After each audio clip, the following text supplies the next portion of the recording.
quick just to make sure everything is running. When I figure out how to do that, I will do it. Give me a one moment, please. Yes, are we good to go? That's the question. Oh, dang ads. Shh, shh, shh. All I want is not an ad. Oh, there's more than one ad. Oh, goody. Cool, awesome, great. Yep.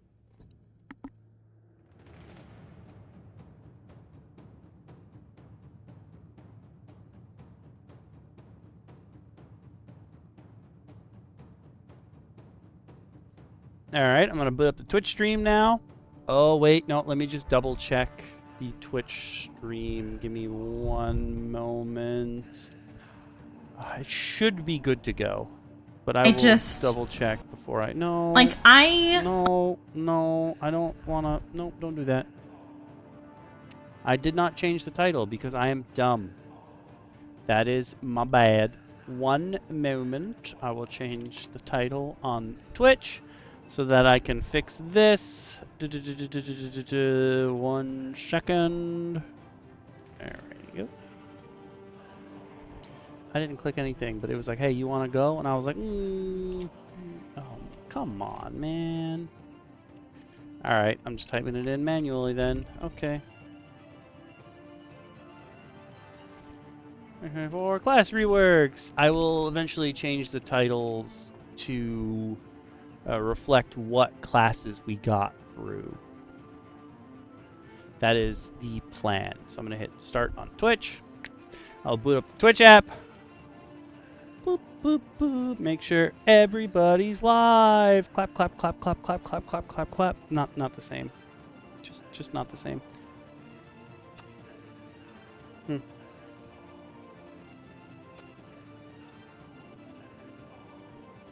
This appears to be running swimmingly. Perfect.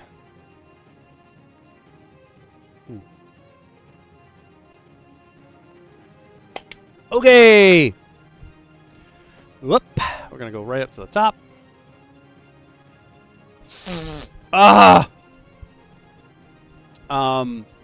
Just a little bit of housekeeping here. So for the next couple streams, because I assume we're not going to make it through all of these, we're going to be going through all of the new class changes for 1D&D or 2024 versus 2014, whatever you want to call them. We're going to go through all of them in alphabetical order, and we're starting with Barbarian because, if you will recall, Artificer is an extra class. It is the only one that was officially released after the original set, so it doesn't appear to be in the new reworks, which means they're either going to rework it later or they think because it came out later it is fine standing on its own. I feel like this is a typical sort of like WotC kind of cash grab thing where they're like, oh, we're going to put it in another book so you have to buy that too, which is kind of lame, you know, kind of lame. But Artificer is not here. That's why we're starting with Barbarian as opposed to Artificer. Oh, excuse me. I think that... excuse me. Oh my god, I'm so gassy. Excuse me! I'm so sorry. I think that some of the DMs will be late tonight, but I will start at 8. And we will move on from there. It's totally fine if the other DMs don't. I can hold down the fort we've found. Okay, I can hold down the fort. We've established it. We can do it. We won't be watching the videos. The videos are all about a half-hour long. What I will do, though, is since we're going to be looking at the Barbarian first, if you are watching this video on YouTube, either while it's live or as a VOD, you can check the links in the description below. It'll have links to all the pages that we looked at. So if you're watching it live, it's got all the links, but I'm sure we're not going to get through all 10 classes in one episode or in one stream. So when this becomes a VOD, I will change the links in it. If you're watching this video on Twitch, I'm going to post a link in the chat, and I will also I will pin it for 30 minutes so that if you come in while we're still talking about it, you can see what we're looking at currently. Oh, sweet. That was absolutely perfect timing. I'm going to start. So, this was a stream, a whole idea that DM Lacara had suggested. Like, oh, why don't we just go through what they're changing with the new classes? Because technically the winner of the vote was classes. Oh, there's DM Shin. How you feeling, man? What's going on? Are you all healed up and ready to rage? I have recouped, thankfully. I enjoyed the ever-loving joys of a summer cold for a week, which is everybody's favorite air-conditioned condition. It's going from hot to cold, hot to cold. Yeah, especially in the midst of a heat wave here. So, it was not fun. But I did see, of course, after saying like, oh, look at that, I'm on a running streak. Of course, I get taken out on my running streak. I felt so bad because you were like, yes, I've been on every episode. I'm doing so well. And the universe was like, haha, pew. Yeah. Yeah, you ever definitely had me like but what if you weren't? I'm like, oh, touche, universe, you got me there. But I did check out last week's episode, and it was dope. So I'm glad to be back for some 1D&D talk today. Woo! I have noticed that nowhere in any of these posts are they referring to it as 1D&D, and I'm like, please, let's keep it this way, okay? Like, so they don't want to refer to it as 1D&D officially until they've finalized everything, I think. It's kind of like one of those things where it's like, oh, well, this is just going to be the new player's handbook and additions to 5e. We're not going to call it anything yet. But once we have everything fleshed out, we'll call it what we want to call it. I'm hoping they give it another name other than 1D&D. They're just going to make, like, old heads will be angry, and new heads will be like, so there's just one D&D? Yeah. But you know what? We're overdue for a new rules book, new handbook. That's I mean, true. again, a decade, kind of long for them. They used to spit these things out once a day. Back in the TSR days, they literally vomited books. I'm trying to think. I have the timetable for Switch consoles stuck in my head because Grim keeps talking about it, where it's every 8 years. But I think D&D was every 7 years, I think. Yes. Roughly, it depends. I think earlier on, because it was just a lot of zines and editions and things like that. So it took a while, I think, before they were like, okay, this is new. And I think the real push for the second edition was to separate Gygax. Make sure that they didn't have to give him any more money. The Gygaxian overlord himself.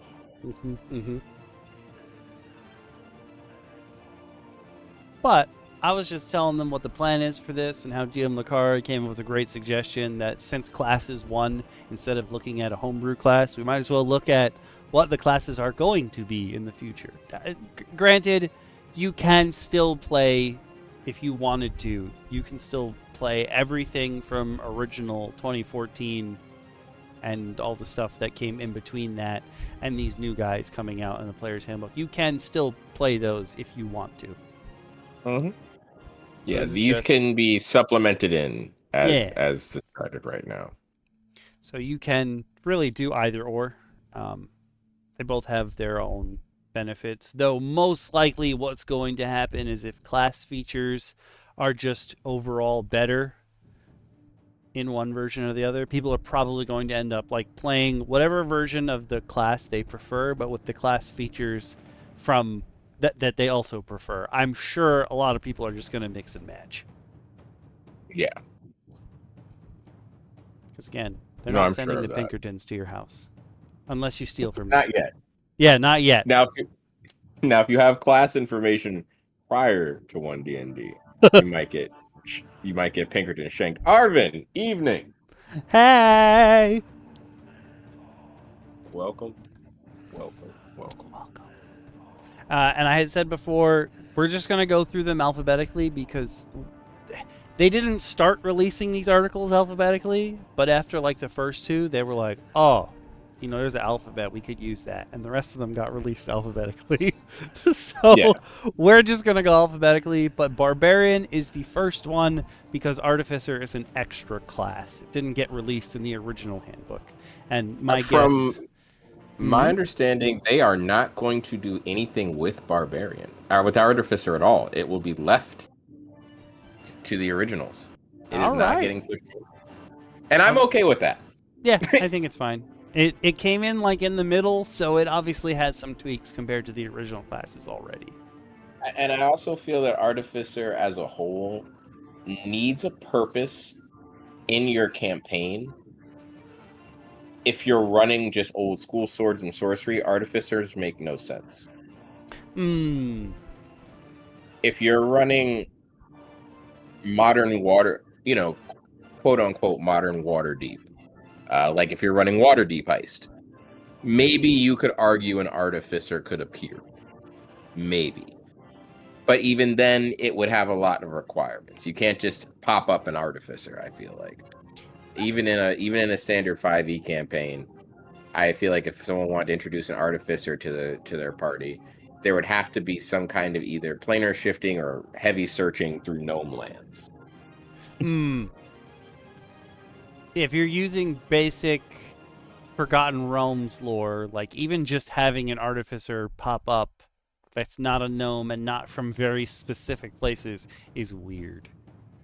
Yeah. But also... And it's fantasy. So, yeah. You can do what you want. Oh my god, what is his name? Is it Ed Greenwood? Oh, I cannot think of his name. Ed something Wood. Oh my god, I'm having a brain fart. Who? Oh, Ed, who are you what is your thinking of? name? Oh my god, one of the creators of D&D. The guy who created the Forgotten Realms. Oh my god. Oh god. Oh, this is bad. This is really bad. This is Ed Greenwood, you're right. Okay. I don't know. My brain was just like, nah, that ain't right. He recently put out a video on a town of artificers. He doesn't actually run it. There's a bunch of other people who are much younger than him because technology is not his strong point. He runs a channel that just talks about Forgotten Realms lore because he's the dude who made it. And he just came out with a video a while back about a town of artificers that's all just people who have spent their whole lives studying things. So it's another way to add artificers to your world. But you're right, it's very niche if you're not in a technologically advanced world to have an artificer. Yeah, I feel like there's certain catch-22s to the Artificer as a whole that really doesn't lend to the Artificer just popping up all willy-nilly at a tavern. He's definitely out of place, and someone's going to notice him, and if it's Waterdeep, Gond might even look for him. In our campaign, one of the things I did is I made it like a joke within academia that like there's alchemists, but that's not a class. There's artificers and there's wizards. And like they're all essentially studying the same stuff. But like there's like an academical hierarchy going on where some people think that they're better than others because they use a different name, but they're all studying the same thing. That's hilarious. You could That's try to awesome. throw it in, but in Forgotten Realms lore, it'd be weird if you just had an Artificer pop up out of nowhere. Yeah, they're not they're not really just random spot dodging folk. They really do have to have a purpose. And even like their ability wise, like if they're building golems or turrets or what have you, like other people in the world would be like, huh? That's weird. Like they would have a lot of difficulty hiding. Oh, absolutely. Absolutely. Someone would catch on to them very quickly and wonder why they're there. Mm-hmm. But without further ado, we shall jump on the Barbarian train. Let's do it. I did say we're not going to watch the videos. All the videos are like 20 to 40 minutes long, so we're going to ignore them because these posts were made on D&D Beyond just to be like, yo, this is the new stuff. Just worry about this. And then they gave you a table, and then you can click each of these, and they'll take you to more information about those changes, which is super helpful. If you do want to watch the videos, obviously you can go to D&D Beyond. You can search 2024 Player's Handbook on YouTube. You'll find all the official WotC stuff. Each of these posts that we're going to be looking at has the video in it. So if you're watching this on YouTube, either through a VOD or while it's live, those links are in the description. If you're on Twitch and you want to see these through a VOD or when it's live, I post the links in chat and then pin them for 30 minutes when we get to a new topic. So you should also be able to click it there and then head over and watch the video. We got you covered. Also, they want to tell you that there's a deal if you buy the books early, but whatever. If you have the $180 to spend on 3 books and save $60, then yes. So but until WotC supports us, yeah. Maybe one day we'll be getting free hero tier subscriptions, but probably not. Oh, no, probably not anytime soon. Okay, so there is no Artificer because Artificer's not being changed, but Artificer was an extra class. It wasn't part of the original handbook, so they're not touching it for now. I'm sure in a later book they'll be like, here's some additions, pay us more money. But for right now, they're not touching it. So Barbarian is the first one alphabetically. Yeah, Artificer will probably not be getting anything ever again, and I am happy because Artificer is just... You just missed a long chat about the Artificer. But that's what VODs are for! There is a lot of Artificer slander, as you'll call it, but Artificer can find its way out. Alright, so what's new for the 2024 Barbarian?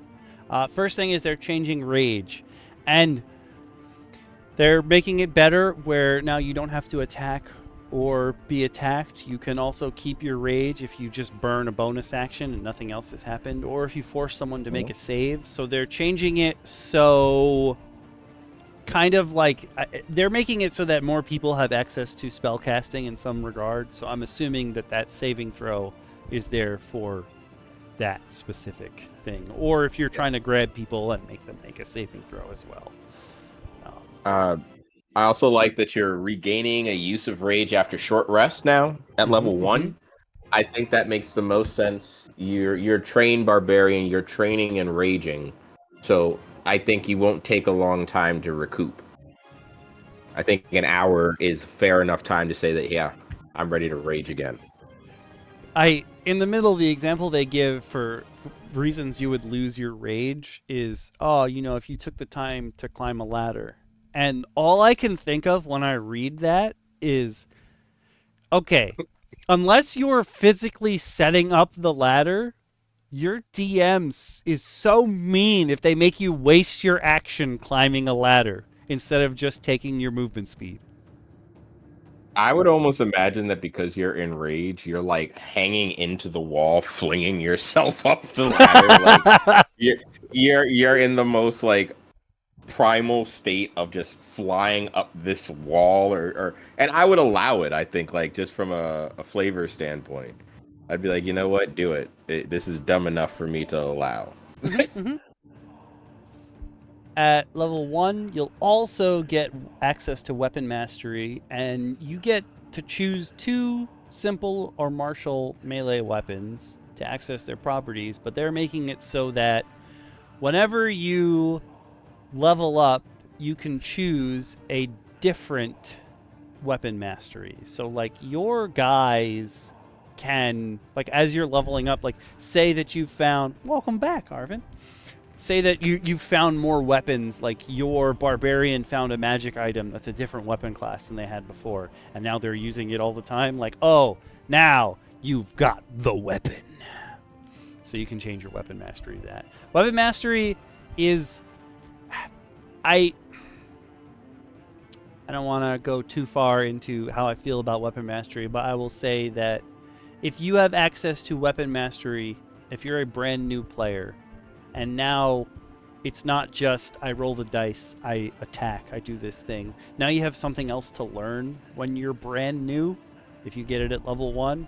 I feel like that's nice, but it's also gonna make it harder for brand new players to, like, really learn what their character can do. Like, there's more information for them to absorb right at the beginning. Yeah. I think it's cool. I do think it's cool. It is, again, I think I've mentioned before that it is a returning feature from older mechanics of D&D, when weapons kind of had, I think, more flair and panache to them.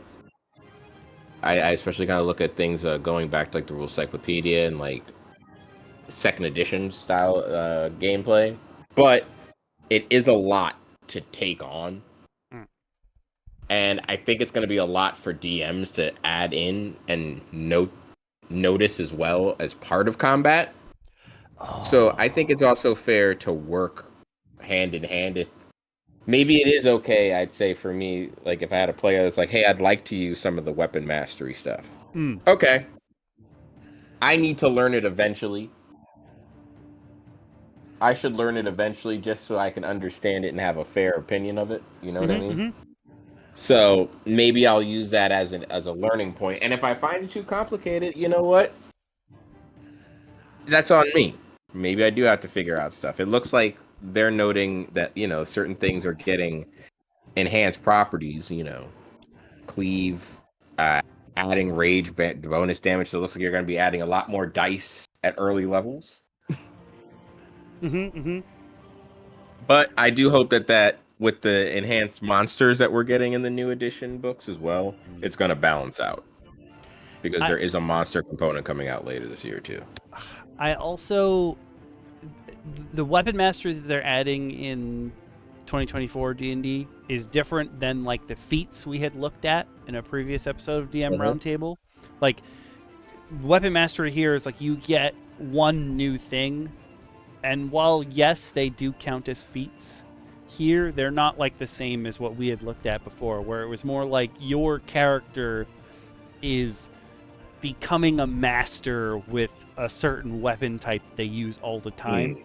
These weapon mastery in 2024 is more like, I'm so good with my weapon that I can get it to do something extra. It's not necessarily like, I'm a master of this one weapon. I'm just really good with it.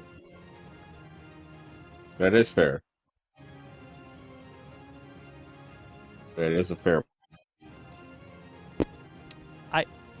The next one is at level 2, your danger sense is coming in, but now you can use danger sense anytime you're raging. You don't need to see or hear anything. You are Spider-Man. That is scary, because, but I guess maybe they're really trying to tap into the primal side of Barbarian and raging. Oh, I didn't think of it like that, but I mean, they even say Spidey sense here, but I was just, what you just said makes me feel like, oh, like, you can flavor this now as It's like the barbarian doesn't know that like a fireball streaking towards him, but he hears like a whistle on the wind, like Or the he universe. smells like Yeah, something burnt in the air. like the universe is trying to tell him that danger's near, and he's just like, "Oh!" to move out of the way. That's a good Like flavor. as wild as he is, his primal senses are just kind of kicking into overdrive and being like, "You're not safe, so we got to fix this somehow." Mm-hmm. And so it's giving him that monk-like dodge, or that that cunning action, that cunning dodge kind of maneuverability. I like that. Okay, Hmm. all the 2024 versions of the classes have had their subclasses pared down to 4. Everybody's getting 4 subclasses to start with this new type. But you can use other subclasses, like you can use homebrew subclasses with these 2024 creatures. It's just they've pared down what WotC feels is like the essential basics of how to play this character. So some classes, it even seems like multiple old subclasses were smushed together to make new ones. Some of them had their names changed for whatever reason. But Barbarian's going to get Path of the Berserker, Path of the Wild Heart, which used to be Path of the Totem Warrior, because we want to get away from using totems. Well, yeah, I don't know why. I don't know what happened to the totem, but I kind of like it. Path of the World Tree, so now you got some Norse stuff in there, which is good. And Path of the Zealot. It seems like Path of the Berserker is we'll say like the basic damage dealing one. Like you pick that if you just want to when you rage. Yeah, I feel like Path of the Berserker is made for you. You want to be what the Barbarian is. Pick up stick, beat things with stick. Call it a day. Just pardon me. Call it a day. Just me have stick, me see thing, me beat thing with stick. Done. And you no longer get tired. You're no longer exhausted when you use like your frenzies. Which is kind of cool. So you're definitely just swinging away. A little bit of a typo, but it looks like they're now noting that intimidating presence and retaliation swap places. Intimidating presence now affecting multiple. I'm guessing what they say, creatures, not creates. Mm. Sorry, Watsy, I don't get paid to write these articles, but and the frightened lasting up to 1 minute without your need to spend your action, extending the duration. And Mindless Rage now also ends charmed and frightened conditions instead of suspending them. That is cool. That is cool that you can rage yourself out of stuff like I did that. watch the video for Barbarian. I didn't watch the video for all of them yet, but I did watch the video for Barbarian. And when he was like, oh, yeah, so now it's not only does it stop you or give you advantage, like if it happens to you, you can be like, ah! And your brain is just so full of rage that you're no longer charmed or frightened. It's like, I'm sick of this. I don't want to feel this way. It's like, oh, okay. I don't like feelings! You literally just can shut down all emotion and proceed to rage into oblivion. I respect this. I like this. Path of the Totem Warrior. You kind of now you can swap between the. They want to take Totem out, but I don't know. They can't say Spirit Animal. I know Spirit Animal is also something nobody wants to hear. So whatever. Yeah, because it's insensitive. Yeah. So I'm like, okay. So I guess it'll be your Wild Heart, maybe. That's what they're gonna call it. I don't know. I feel like Wild Heart may. It looks like you're going a little bit more druidic. where it's kind of like you're a borderline druid barbarian, because it's noting that you're drawing primal power and can change the animals that you draw primal power from more easily. So it's like maybe you're gaining like aspects of versus totems for, if that makes sense. Yeah, like instead Like, of Vixen from DC Comics, which is like she just takes on the features of one whole animal, you're getting like bits and pieces of them. yeah. I would almost imagine it's kind of like, remember in Bloody Roar they had those partial rushes where like you didn't get the full transformation of your I think it was like 3, where like you could burn some of your bar and your beast charge bar and like get like a partial transformation of your character for a move. I feel like it's kind of like that. Like maybe this will lend well to like potential classes that really deal in lycanthropy. Ooh. And cool and call for cool like marting synergy, but Arvin did say something. Let's see. I was gonna say last stream, maybe 2 streams ago, Arvin and I were discussing that D&D refers to any kind of were creature as having lycanthropy, even though lycanthropy is specifically wolves. He came up with a new word, and I forgot what the new word is already. Because I was going to use zoanthrope, like from Bloody Roar, but he had a different word. Oh, no! Therianthrope. There we go. Therianthrope.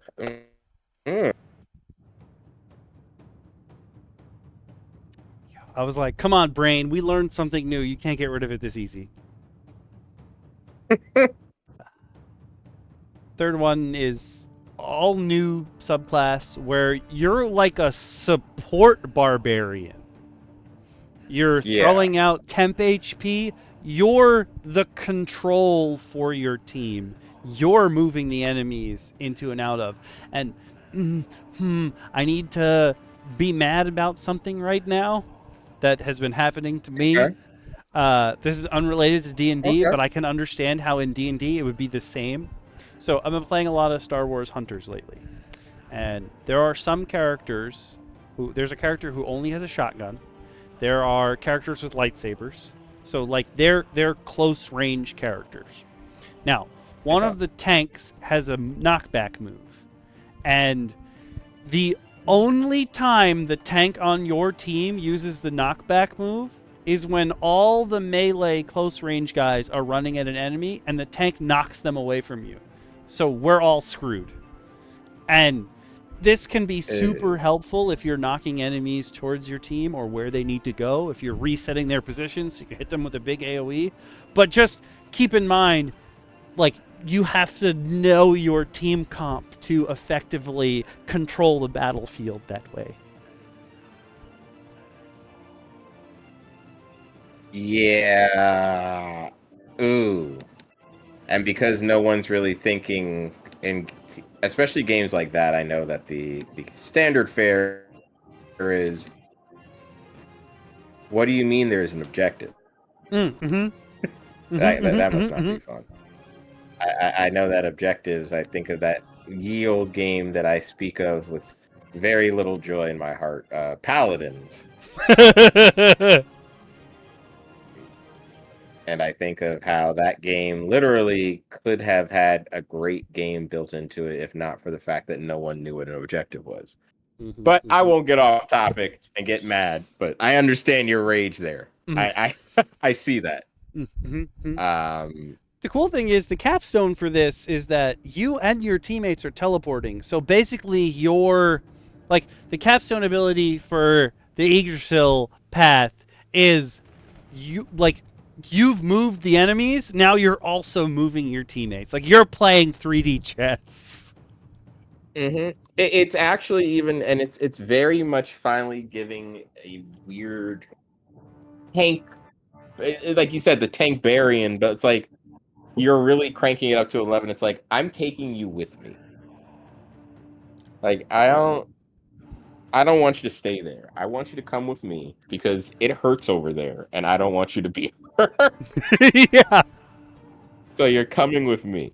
And again, the fact that it's drawing off the Norse mythology, as you mentioned before, is going to be really cool.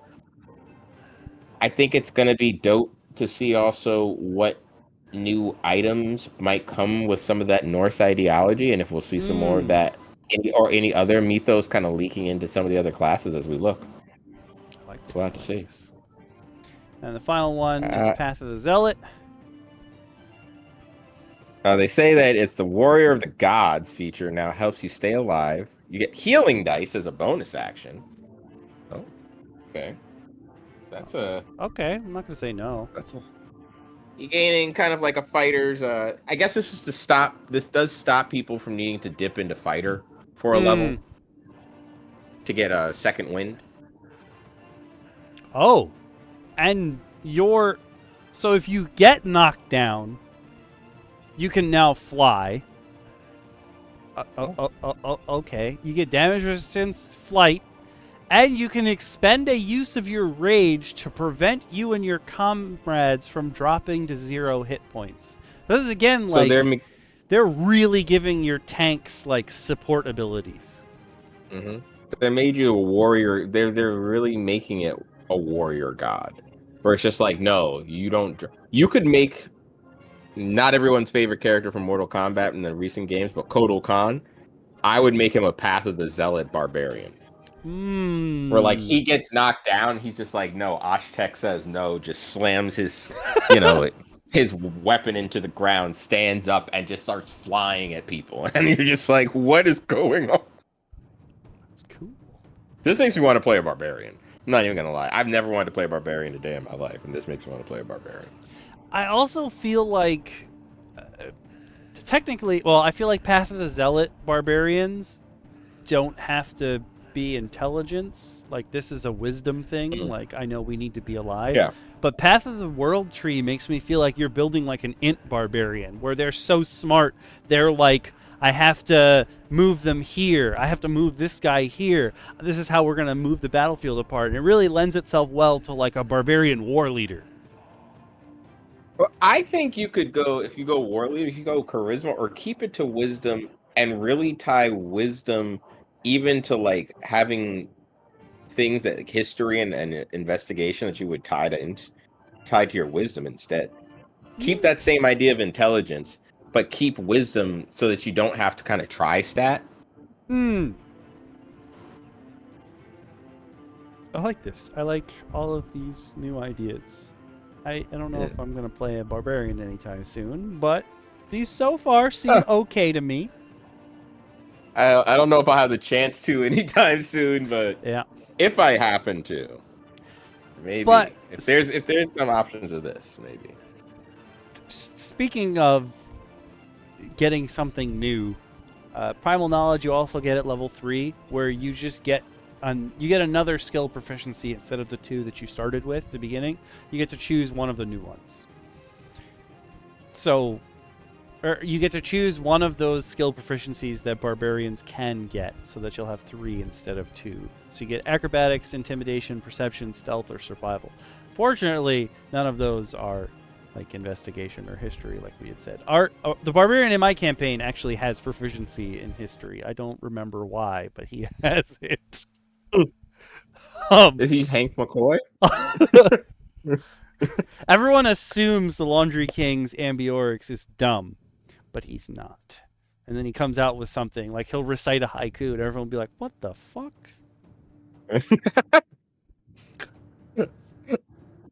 Catches you on your toes at all time. But I do think that it's cool they note that you're now going to replace certain skill ability modifiers with strength while rage is active. Because you now don't need to worry about having enough dex to stealth with now. You get angry and you're just like, you just waltz in there stealthily. Like, it's like you're so threatening that people are just like, I don't see you. For my own safety, I do not see you. And I like that. I really like that. That's so cool. I didn't peep that. Or you could really take it again to the idea of it's primal knowledge. You're going primal. things were just built strong, you know, and sleek. So if you are using your dex and your strength, you know, again, this is looking, if you're building a barbarian, you want strength and con, you know, to not be dump stats. You need your dex to be kind of decent. You want your dex to be decent and with some wisdom. Possibly your charisma or your intelligence is your dump stat in that situation. But if you get a good roll, you might not need to worry about it. This now giving you even more options to open up with. I like it. And strength-based perception, oof, it really plays off the fact that you're becoming a beast. I think it goes back to the idea of you're really going primal and you're getting ready to beat up things. I don't know. Arvin's heading out. I did at your mention of dump stats for your tank, Murmur came out and judged someone in the chat.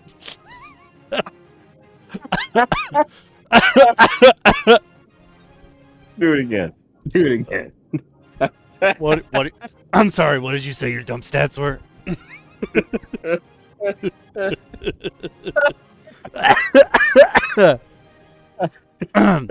God, I'm so happy I made that button.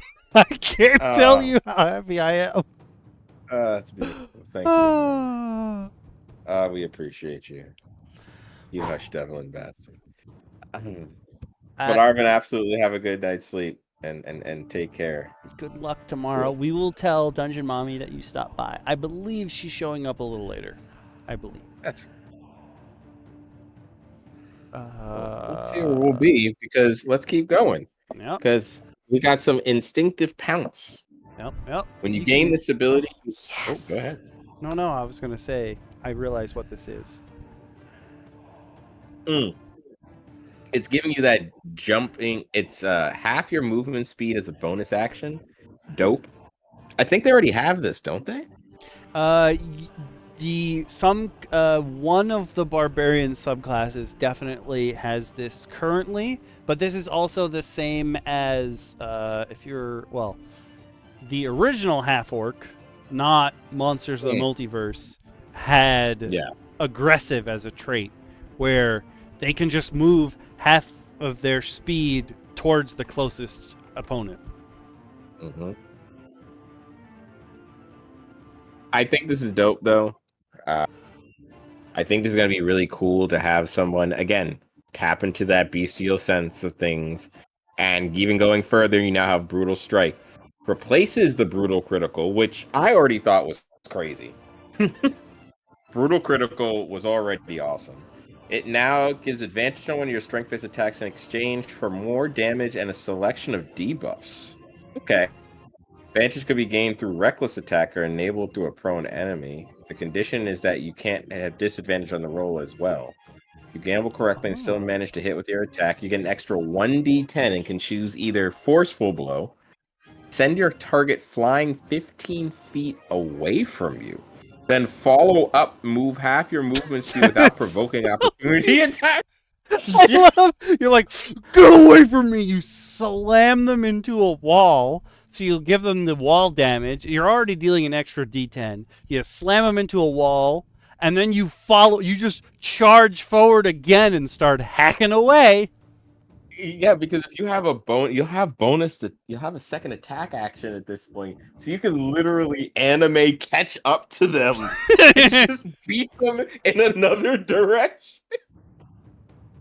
And then followed with Hamstring Blow. You reduce your target speed by 15 feet until the next turn, despite usually having two hamstring creature only suffer from one. But now think about this. You catch them with Forceful Blow, gamble again on another Brutal Strike, catch them with a Hamstring Blow. They get ready to try and move. You have Sentinel. You proc Sentinel, strip them of all of their movement, and then you get free bonus attacks on them.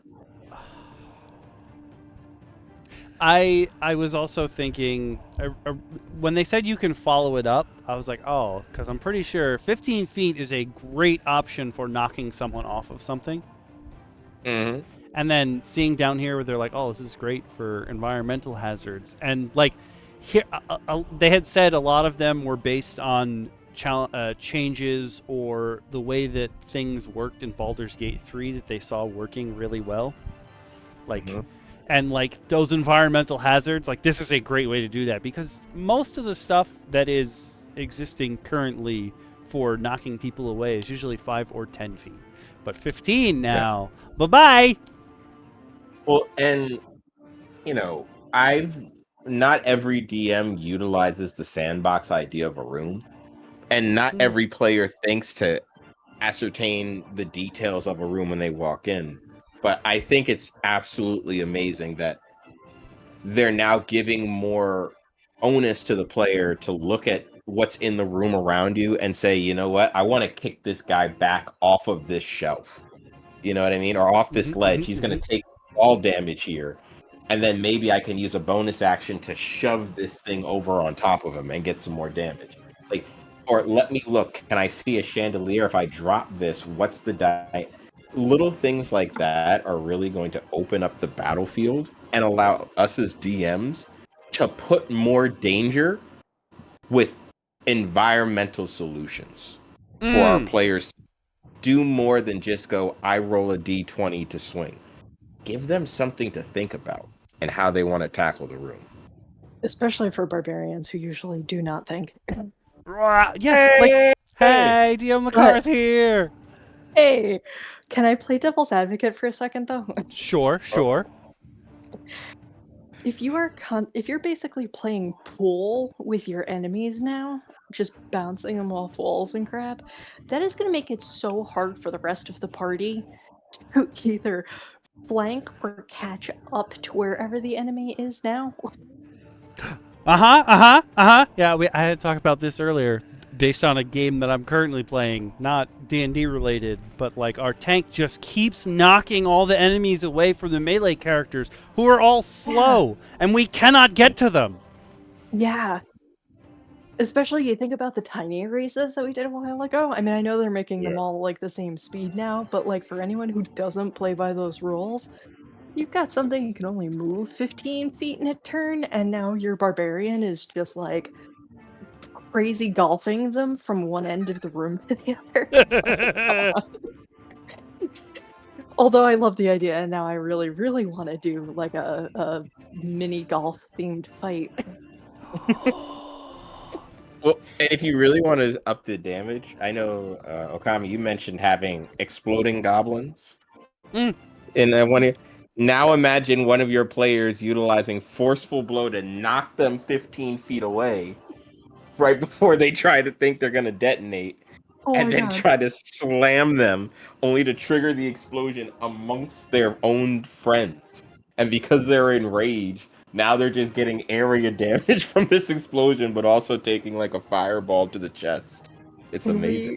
Can we please do an infestation of exploding goblins in a warehouse, and the group of average Joes with like the commoner backgrounds go in to take care of them? Oh Yes. my god, yes. And then it's not even, it's like a game of I'm gonna make words one day. It's like a stage in Warhammer 40k Mechanicus where you never win in a stage of Mechanicus. You only lose less. It's very true. It's hurtful, but it's true. Oh, I like this. Did you? We skipped it before you came on, but one of the barbarian paths is the path of Yggdrasil. Yes. Where you're just like, you're the controller for your team. You're the one moving everyone around. Enemies and allies alike. That's neat. That's something that needs to be flavored with like tree roots just like growing up out of the ground and like pulling people around. Yes! Oh, you can give temporary hit points. That's powerful. It seems like Path of the World Tree and Path of the Zealot are like, I want to be a support barbarian, which is something I never thought you could be, but you can now. Yeah, but again, I think it really was to say, hey, you can be the tank. Like you have the ability to be the tank now. You don't just have to be the dumb guy who swings. It really seems like they're trying to make it so that, while Path of the Berserker obviously is like Shin said, I have big stick, I hit people with it. It seems like all the other ones are more like, oh, I want this character to be more than I have big stick, I hit people with it. Mm-hmm. Like, then go be a paladin or something. No, that's point just taken. I can see why you would say that, but I think that one of the things I've noticed from all of this going forward, from when the Barbarian, is that also to separate from have big stick hit things, it's less I'm angry Gur and I'm primal. Yeah, that I like. You know, you're really tapping into primal feelings and primal emotion versus the way that it was before, which was, oh, you're just tapping into you're tapping into some ancestral power and getting angry, and now you just want to beat the hell out of everything. Yeah, it takes you from like dumb Hulk to smart Hulk. There, some of the class changes we'll get to later seems like they're taking away roleplay opportunities to focus more on like just what this character does in combat. But the Barbarian seems like the opposite. They're making sure to add more ways to make to flesh your character out roleplay wise.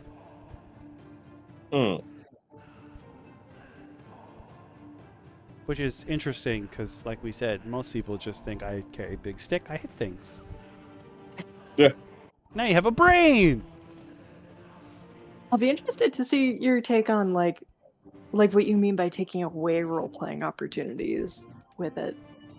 Oh, like the monk, there's nothing about like how they can now live forever basically, and they've gotten their training and what have you, like all that stuff that really isn't for gameplay wise, doesn't affect them in combat or anything like that. Difficulties. Yeah, because the YouTube the stream started buffering too. I always keep the stream up in one window muted. That was weird. Sorry about that, everyone. According to this, I don't know if I've reconnected to Twitch, but YouTube reconnected. I looked at the screen. I looked over at the jukebox machine, and it was off. And I was like, huh. Yeah, it's still not connected to the call. Yeah, apparently just. And I saw the all seeing disappear. I was like, okay, something's wrong. And then OBS said you're no longer streaming. And I was like, interesting. But I was still in the call with you guys. And then we couldn't my hear phone you. Was like, Twitch is fine. I was like, is it? Is it though? It was not. The jukebox has decided that now would be a great time to update. That's what happened to the jukebox. Cool. Fun. Awesome. Was it on a CrowdStrike time? Oof, it might. No, we didn't use CrowdStrike at our last job. I asked the IT guy. I was like, haha, was everything down? And he was like, no, but I wish it was. I was like, I feel you there. I miss Ranger. I think we're back. According to this, everything is running, and the clock is the same too. It didn't even say that we dropped a clock. So apologies to everyone. Sorry about that. But I'm back now. I didn't even hear thunder or lightning. That's so weird. Why did the internet just die? Oh, that's all right. We had taking a break. We had a bunch of outages in our area today, and it wasn't weathering. Oh, booty. That's always my favorite though. Like, hey, you want to be completely inefficient and totally mess up my day? Come this way. Come this way. I have just the thing for you.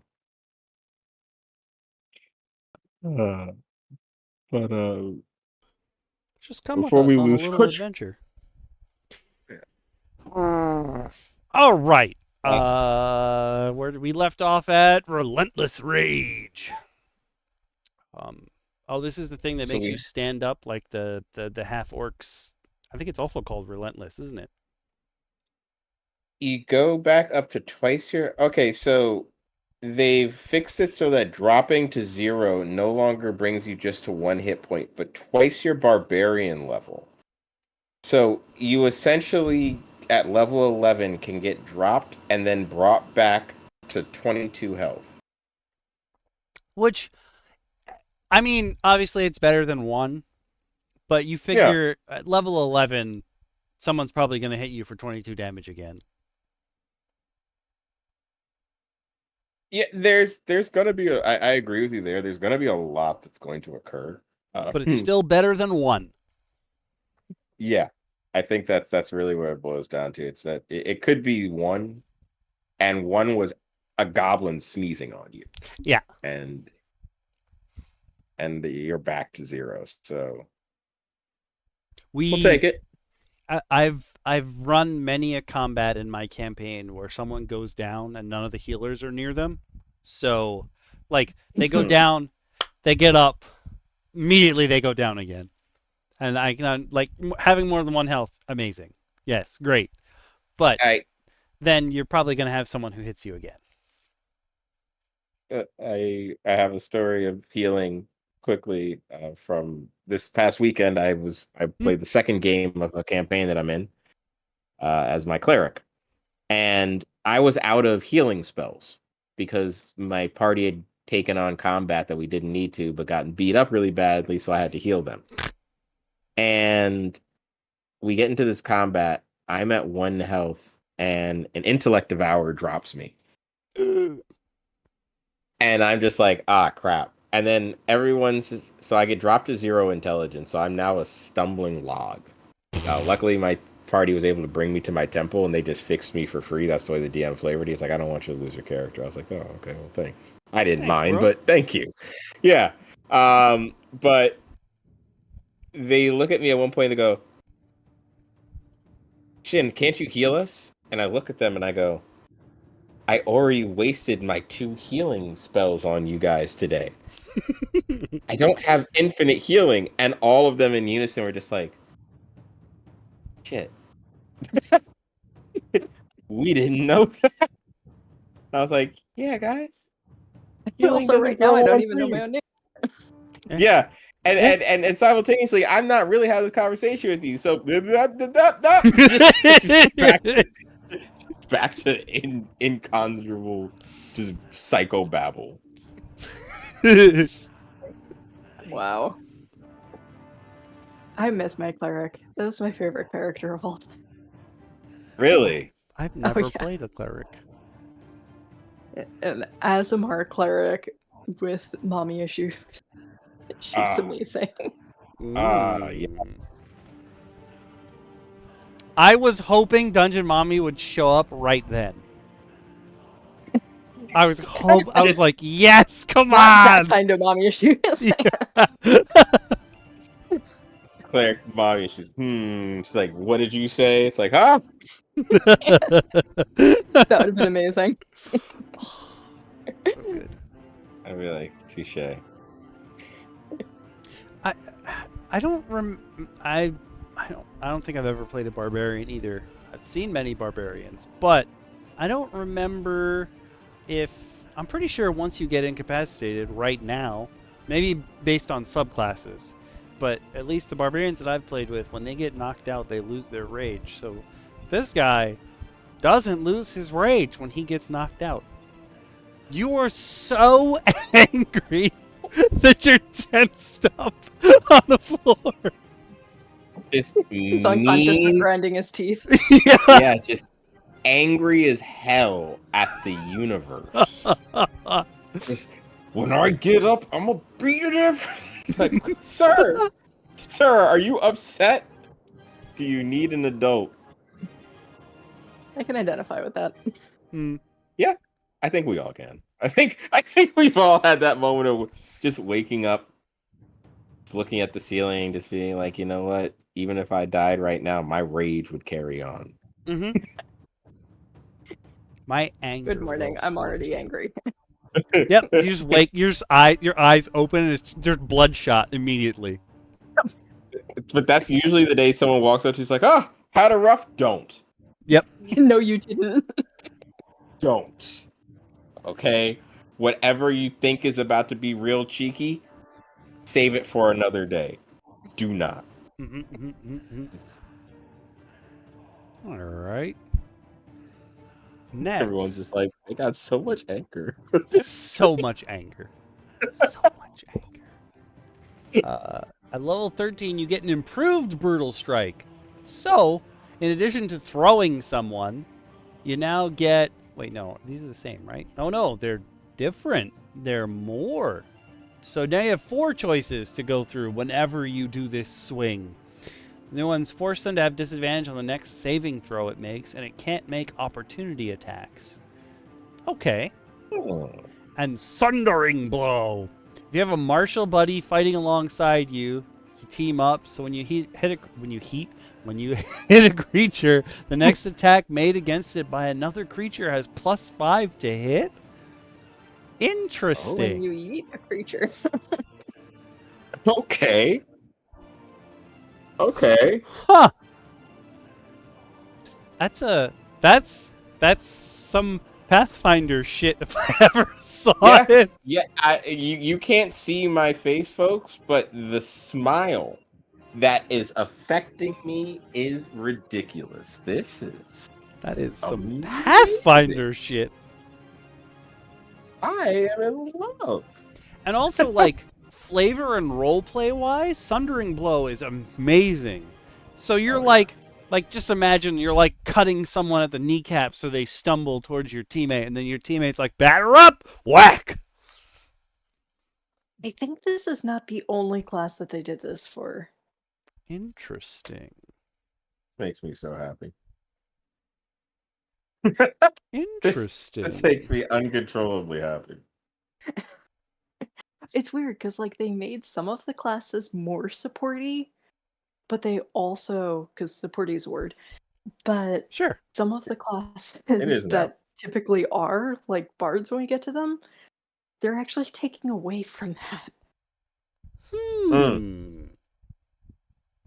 Yeah, in some ways, I am now curious how they're going to fix it for a bard, because they definitely are kind of stripping some of the bard's fun. I see what you're saying there. Yeah. But I think that also allows the bard to do more than just be support. So maybe that's going to be the trade-off, in that the bard will get more than just the support kit. I mean, sure, but it's not like they beefed them up. I feel like they're... Like they didn't get anything in return. It almost seems like, at least as far as Barbarian's going, that they're trying to build almost all the new guys. They're trying to show you that, like, your character is supposed to have all these abilities that make them work well with a team. Like, they're trying to show players that this is a team game. Like, you're not going to be the solo hero. Who doesn't know that? You can even play it functionally. Most of my party didn't know. Well, yeah, there are people in this world who don't. Look, we can't go by your party. You don't fully grasp the idea that it's a team game. I think I ran into a little bit of it in my party recently, where I recently kind of had to nip it early. Like, hi, remember, guys, we got to work together. Please. Just let's not. Oh my god. In my party, it's like everybody's so busy being like, oh no, after you. Oh no, really? What was your idea? Oh no, really? I'm like, somebody pick something to do.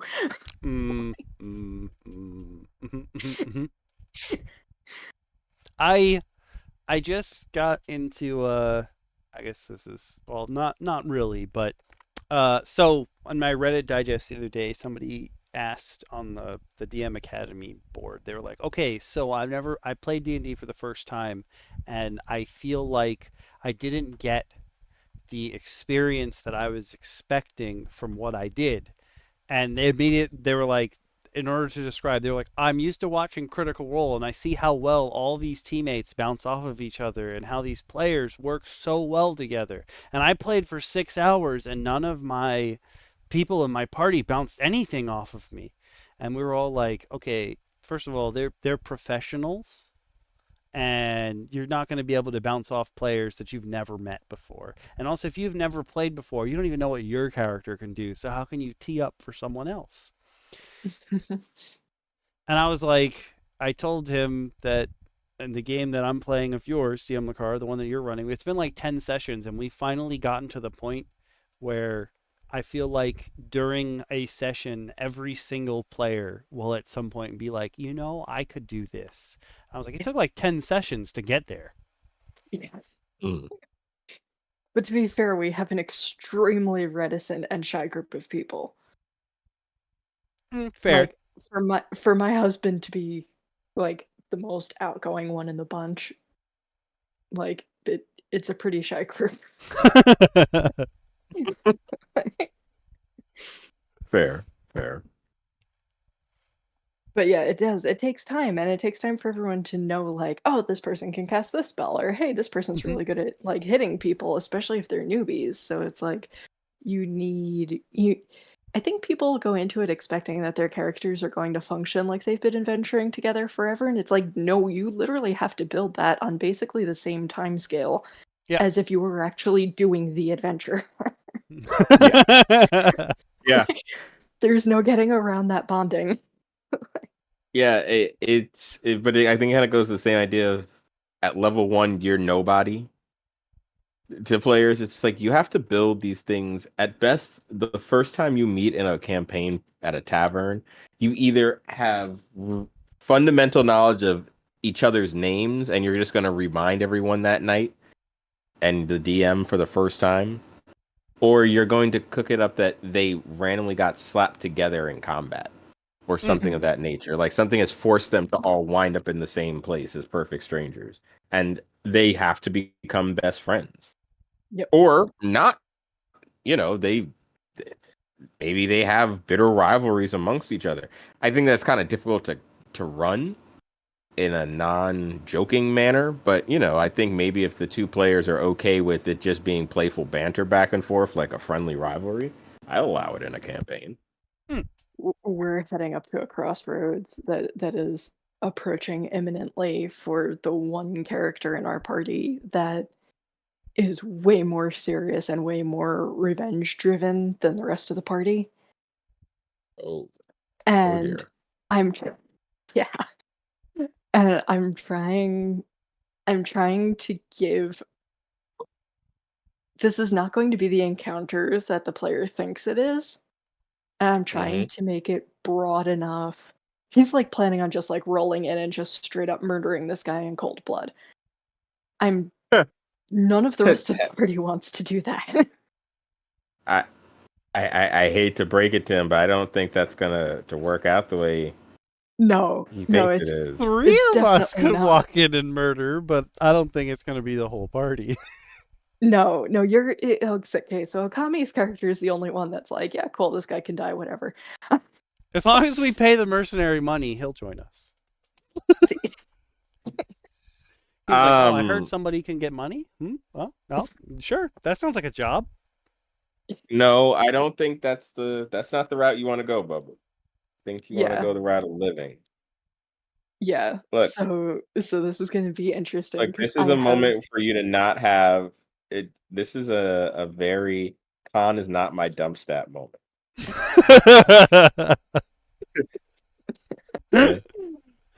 Yeah, it's going to be interesting. I honestly have no idea how the player is going to react to the situation, or if we're going to walk out of that room with like him rolling a new character or what, but I'm kind of worried about it, to be honest. Good luck, buddy. Let the dice guide your hand. Hopefully not swiftly to a new character sheet. But if you do die, you could come back a barbarian. You could come a brand back new barbarian with these great new Yeah. With all these new abilities and stuff. So do you guys like the new barbarian overall? So far I'm okay with it. Yeah, I have to say that there's a lot of interesting things, and we can even kind of skip through the next three things because they're pretty simple for the 15, 17, and capstone ability. I Uh, love that your rage lasts for 10 minutes. Sure, whatever. Don't care about that. But I love that you get all uses of your rage back whenever you roll initiative.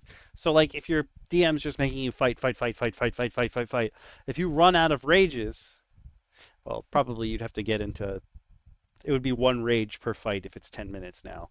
But like, if you're just doing combat after combat after combat after combat, your DM's gonna be like, haha, you've run out of rage, and then you're like, have I? And you roll initiative, and you're just like, ah! I feel like if DM's not paying attention, it's great. Oh yeah. It's definitely hilarious that it says it triggers only once per long rest, and a full 50 minutes of raging should get you to the next time you're able to kick your feet up. I do agree. Getting 50 minutes of rage time is ridiculous. And especially because now when you rage, you can use one of your proficient abilities with strength. So now you have 50 minutes of rage sneak. Even while angrily unconscious. That's good. And then 17, you're getting more damage, which, hey, makes sense. It looks like, you're doubling the damage to a 2d10, and it allows you to inflict 2 different brutal status effects. So basically, now you absolutely are slamming somebody, and their note is, this allows you to combo effects like sending an enemy flying to a blade barrier with disadvantage on their dex save, or hit a character with a thrown hand axe and use forceful blow to send them 15 feet away, and hamstring blow to reduce them 15 feet. Then step back a couple feet and ready your next hand. Basically, they want you to turn combat into an anime, and I'm for it. Yeah. I am for it because I found that even the DM that I'm playing with currently, in my new game, he is so animated in the way he presents combat and promotes animated ideology in the way we're fighting that I'm excited when I do certain things in combat. And awesome. it's cool to flavor it. So this is now saying, like, you're not just getting flavor, but you're getting function with flavor. And I like this idea. And 19, which just seems like you just get these new epic boons, which I just think everybody gets now.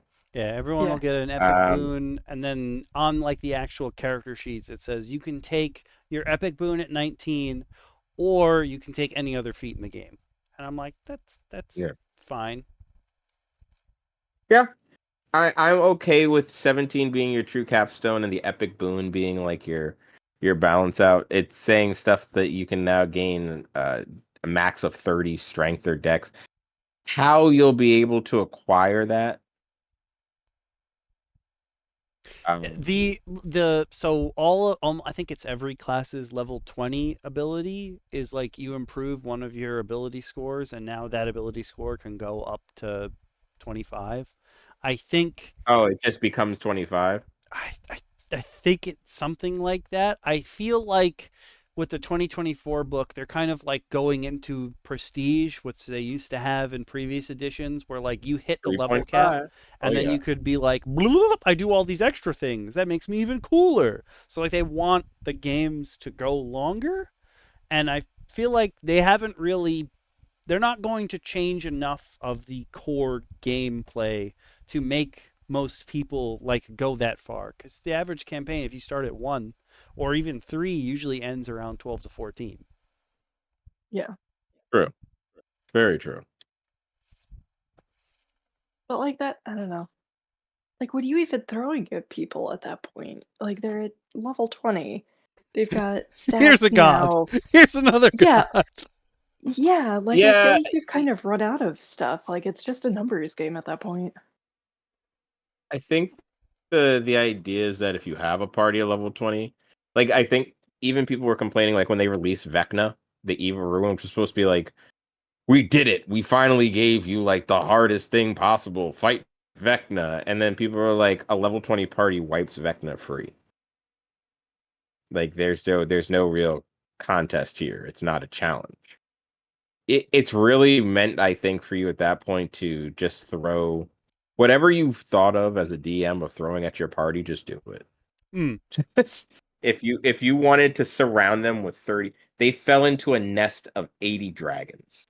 They need to figure out how to get out.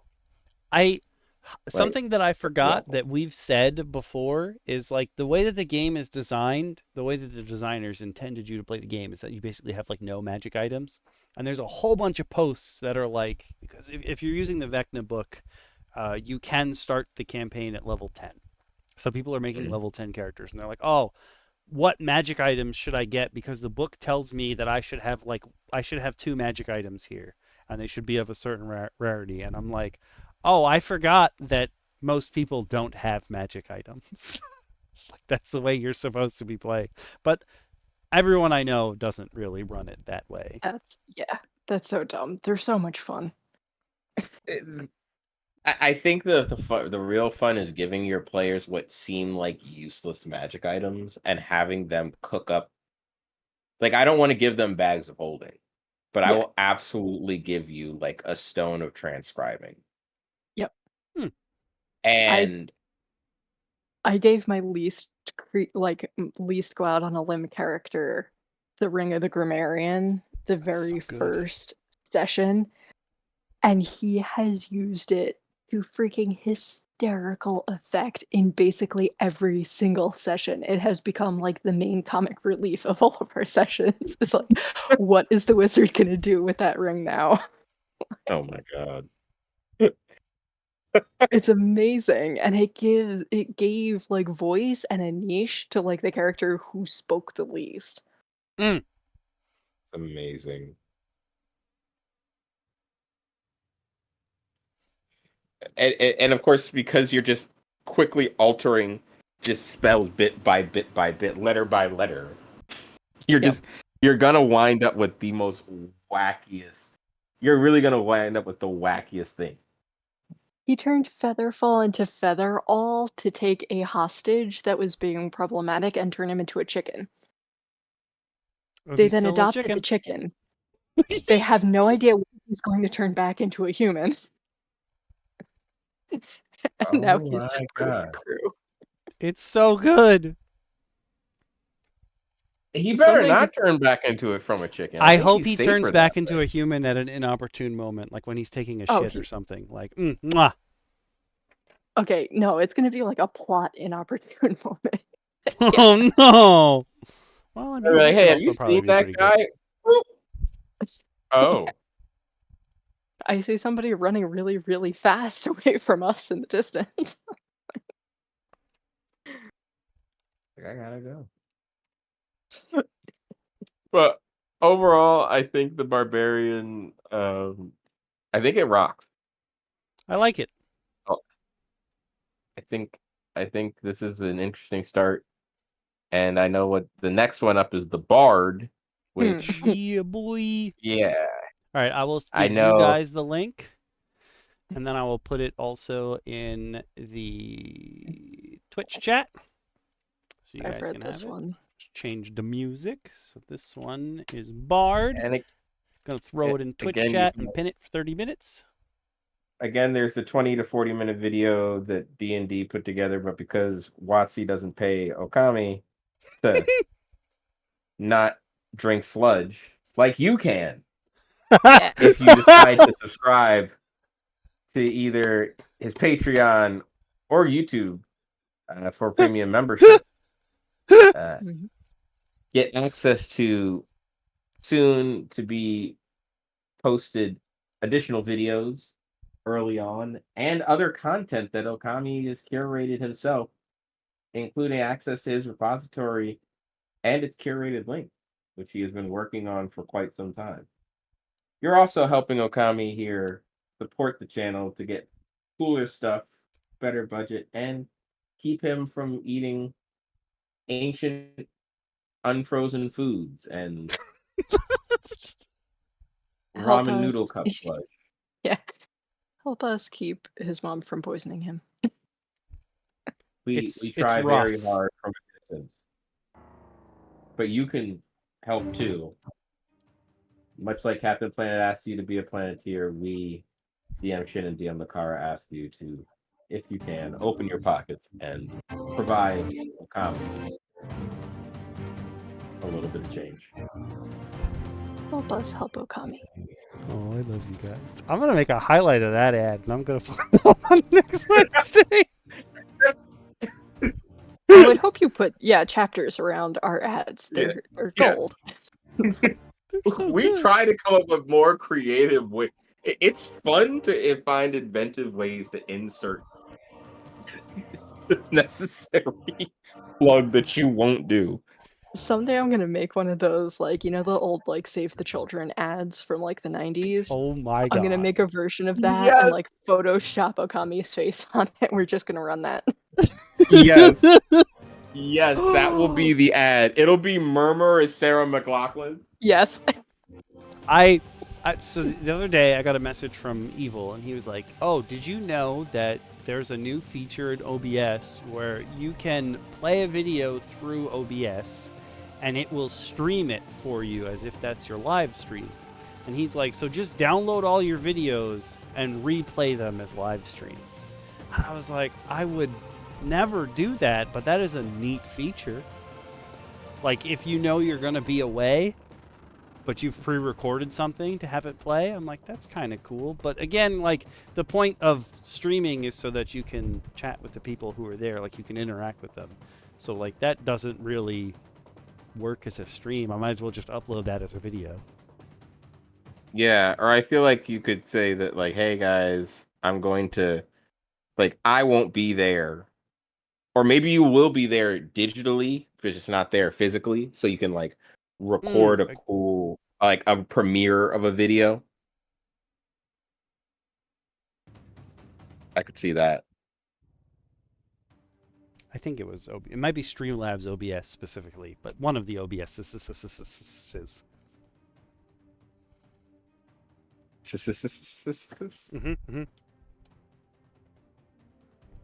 Again, they're advertising as well. They're making sure they put that ad in all the videos. Like, I'm getting better at making the ads when I'm doing solo stuff, but I'm just leaving it to you guys at this point because it makes me laugh now. It's fine. But they have, you can get the Player's Handbook, the Dungeon Master's Guide, and the Monster Manual. Though I believe the Monster Manual is supposed to come out in 2025, so I think it's funny that they're calling them all the 2024 books, but one of them won't come out in 2024. It's like the Magic thing, where, like, it's a 2024 rotation, but it's technically released in 2025.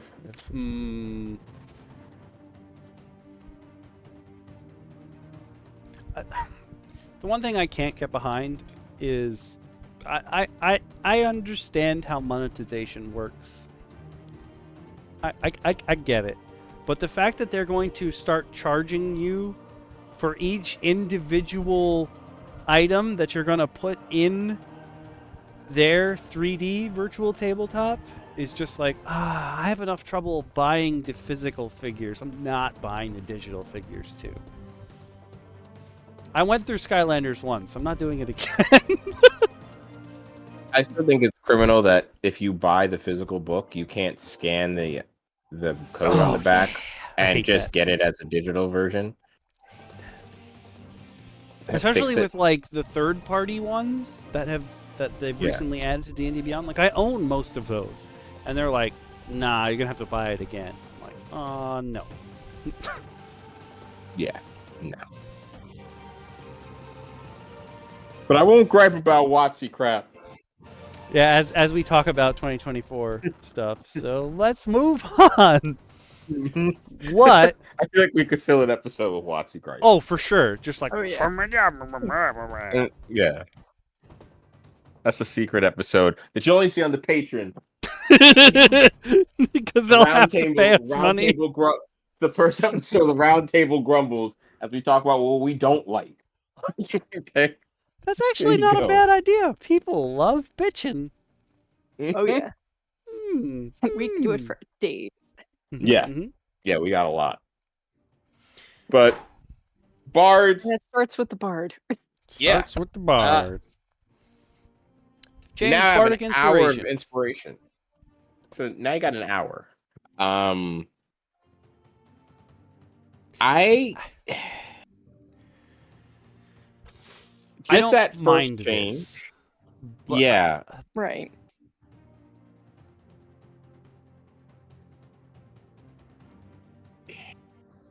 Something about it I don't like.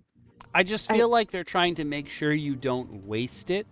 But I feel like it's rare for That's me your to own be in a fault. situation where the bard isn't like, you have inspiration, you have inspiration, you have inspiration, you have inspiration, you have inspiration, until you use it. So Yeah. Yeah. I think it's stupid that they made it so that you have to know whether the DM has to tell you whether you succeeded or not first. Like that's part of the storytelling. Like you don't know, that's part of the suspense. Yeah, like, oh, do you want to use your inspiration? Yes. it's gotta Roll be it. like Are you sure? like part of the fun of being inspired is like you have a basic gist of within bounded accuracy, where Yep. like when you see something as close to 20, you know it's rough. Like within that bounded accuracy of the rolls in D&D, like you have to have a gist of whether or not this inspiration will actually help me. This Yeah. kind of takes that away. Yeah. But they're also hoarding it for an hour, so again, I've never played in a game where the bard wasn't constantly not berating, but barraging the other players like, you have inspiration. So I don't think I've ever had someone waste it. Maybe the bards were complaining.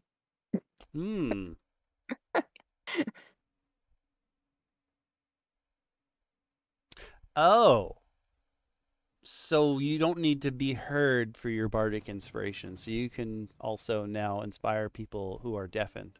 Okay, that's fine. I do understand where they're like, oh, people think it has to be a musician, but there's definitely, well, there's plenty of homebrew out there for playing a not music-based bard. Like there's plenty of artists and painters and other stuff like that. Well, and it looks like, just judging from looking ahead a little bit, it looks like they're trying to play into that a little bit too with some of the new classes. So it's going to be interesting to see when we get to them how those play out. All right. Level 2, you get expertise, which lets you double proficiency on one of your rolls. Well earned. Yeah, good for you. You're good at your stuff. Yeah. And at level 9, instead of 10, you'll get expertise for 2 more skill proficiencies. So you're really good at what you do. And again, I think that's fair. You're trained for this. So it only makes sense that you do what you're good at. Now, we didn't see any of this in Barbarian. Nothing was removed, but Bard's getting Song of Rest removed. I don't know if I've ever had a Bard use Song of Rest, though. I used it all the time when we were playing. I don't think anyone ever rolled it. I am so mad that they're taking Song of Rest. I am too. I also feel like they're worried that made people think that they had to be a musician. No, you can like hum and like touch people's chakras. It's all about how you flavor it, man. That's okay. So I was gonna hang on to this for longer. Let it out. On my main. No. Shout. Let it all out.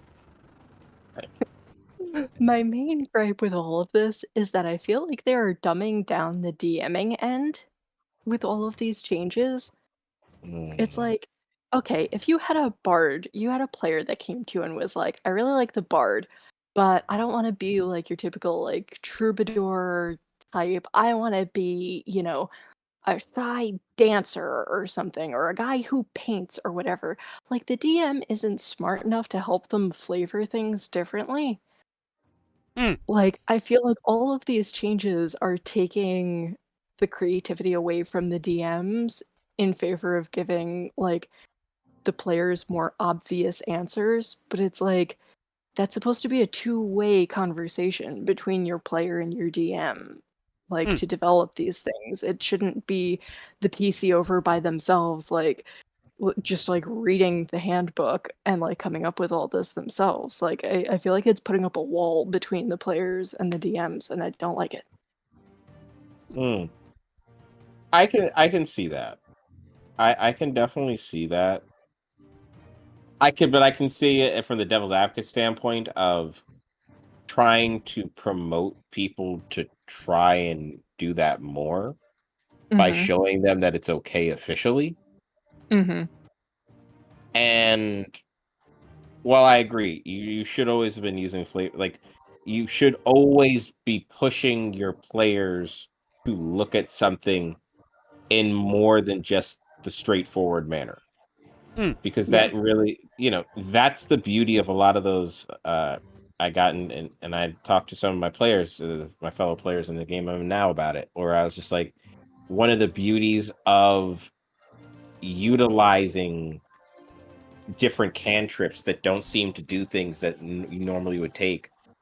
Like, my forge cleric is only taking things that I think would make sense for a cleric of a forge. If it's not related to me potentially forging something, yeah, it's silly maybe to some people from a standpoint of, well, aren't you limiting yourself? Yes and no. But why wouldn't I have create destroy water when I smelt? Yeah. Why wouldn't I want to keep identify and heat metal and certain spells that I'm granted, as well as other spells that I think would make sense? Like, I have ceremony because I'm like, yeah, I, will build, instead of me conducting a wedding, I build you a chapel, a wedding Mm-hmm. chapel.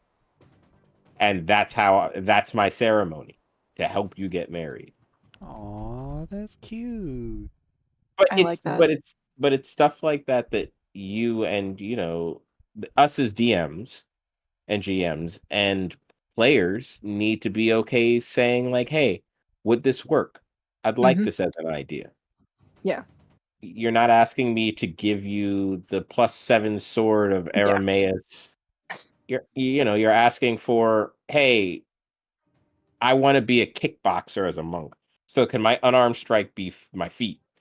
Yeah. Mm. Absolutely. Exactly. Like everybody knows when their player's coming to them and asking, like when my dear friend came to me and was like, I want to start with plate armor. And I was like, get out of here. Just no. Mm. You're not. Yeah. That's not happening. But, but like when somebody's asking for flavor and when somebody's asking for a cheat code, basically. Yeah. Yeah.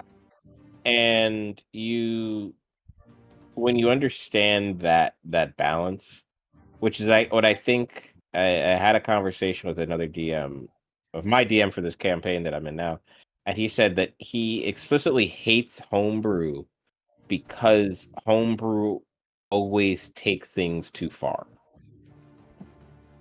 Hmm. And he said there is good homebrew out there, but he said people don't understand the balance sometimes, and it Well, annoys him. That's true. And I was like, I get that. And I think this here, some of these would I give back Song of Rest? Absolutely. I think that's a dope spell. Yeah. I'm sorry.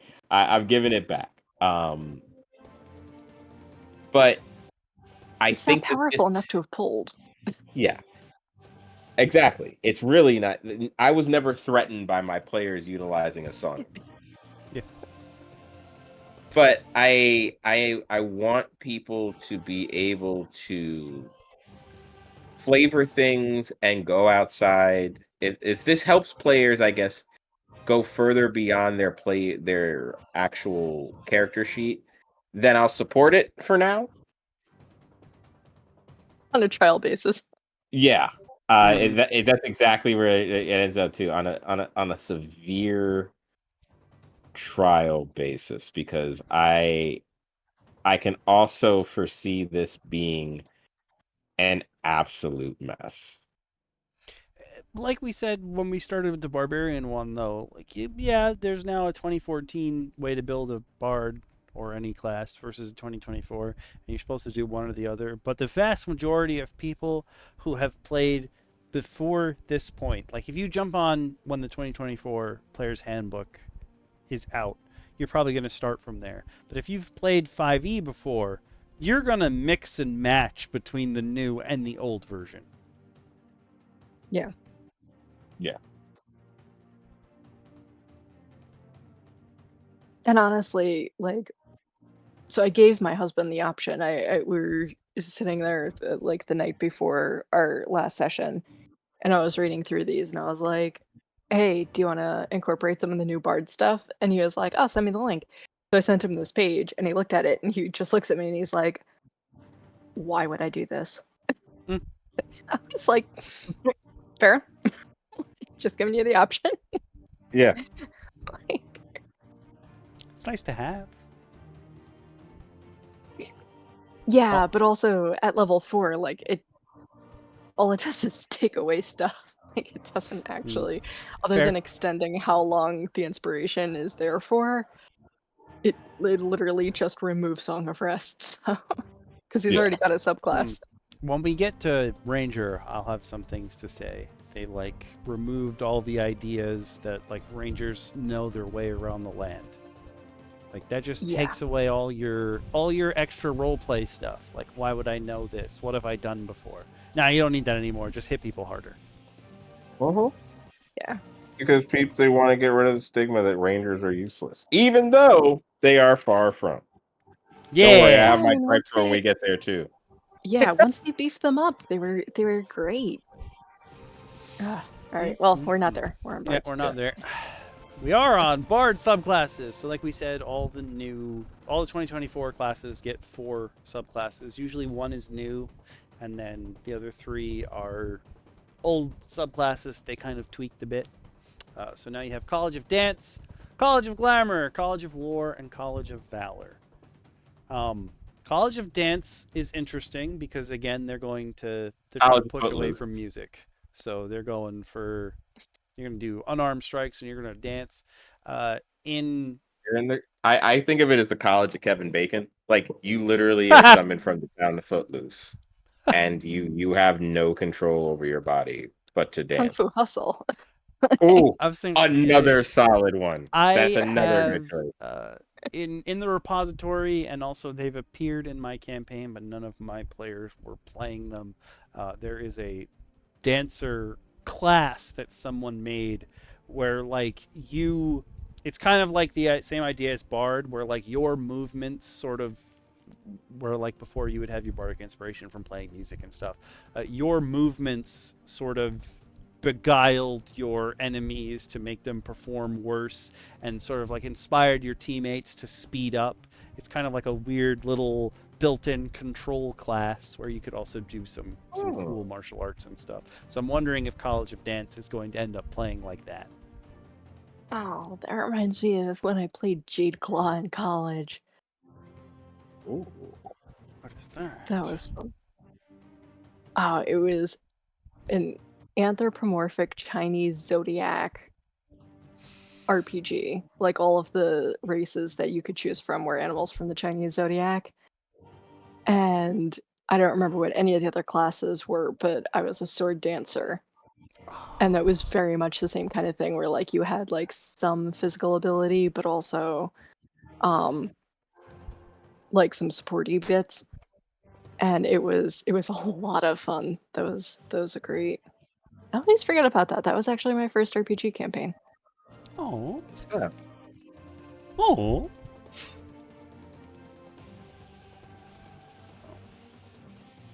College of Glamour was the Feywild class, but they're giving you more spells that you always have prepared, but they're also making it so that when you cast spells from certain classes, schools of magic, if people see you doing this, you can apply things to them, which is actually pretty cool. Like, you're so proficient at it, and you make it look so cool that it like puts a spell on the. Oh my god, you can be a hex girl.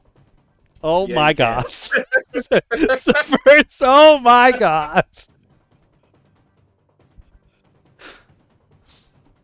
Let's get some Scooby-Doo lore up in here. Yeah, it's just kind of screaming for like Control yourself. neon-colored emo Control punk yourself. girl. Yes.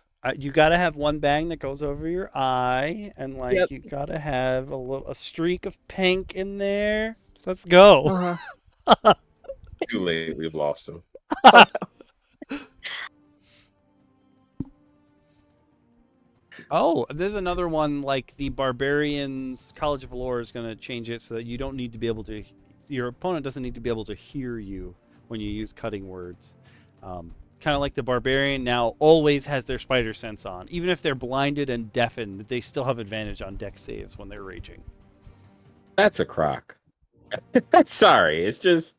I would have been happier if they made it like Vicious Mockery, where your target has to know a language. They don't have to understand what you're saying. They just know you're insulting them.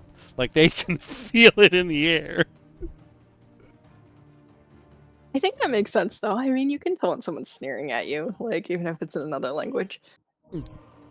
I can tell someone's disappointed in me, for sure. But I feel like to know they're just sitting there just cursing me out, like to the point where I feel offended. That's because when I think of Vicious Mockery, I think at one point I tried to play a bard whose Vicious Mockery were all terrible yo mama jokes. And it was just like I would see a goblin be like, "Your mama's so ugly, they thought she was a bugbear." And my DM would be like, "This is cringy enough for me to be like, that hurt him." Like, congratulations. But I feel like the goblin had to like understand in some way, shape, or form that I was also telling him that his mama was, you know, ugly. I don't know. I'm mixed. I'm mixed on this, okay? Now you got me torn. Thanks. No, I see both Sometimes sides I of the like coin. to Natalie Imbruglia people. That's all. I'm gonna. You know what? I think the judging is for me this time. Okay, Murmur. Yeah. Okay. Get him, Murmur. Get him. The last one's College Valor. You know it. You come and you hit people. That's if you wanna hit people while, I don't know, like dance like an Egyptian or something. You kind of just get your way in there while you're being cool, and you whack whack. Oh, you can do cantrip. Oh, on your during your extra attack, you can cantrip and attack. That's kind of cool. Oh, it's almost like giving part of Warcaster. Yeah. Yeah. Okay. I see what you're doing there. They're definitely making you a sword singer. Blade singer. Yeah. Yeah, they're definitely. And I like the fact that they're calling them scalds, which is another that Norse idea again. They're kind of. I don't know if we're gonna see a lot of Nordic stuff, or and like Icelandic, like Slavic, and all that kind of stuff in some of the new stuff in 2024. Oh, I wonder if it's Grim had shared in our D&D chat. I think a UA just came out where they're redoing the races, and they're officially tying Goliaths to the Giantkin, because right now it's dubious whether Goliaths are Giantkin or not. They're officially tying it to them, and they're giving them like Norse features based on what kind of giant they are. So I feel like the answer to that must be yes. Yeah, because like scalds are poets, but they're war poets, kind of. Yeah. So it's cool to see that that's what they're calling them. It's like you're you're like a weird magical rock star of some sort. That would be on so the if you were playing one of Jack those Black. and your bardic inspiration was like you're doing boasts of the other characters. Ah, yeah. Because like that was a big part of what they did. Yeah. Mm. I love that idea. Look at that flavor. You get that flavor for free every week. Come and get your flavor.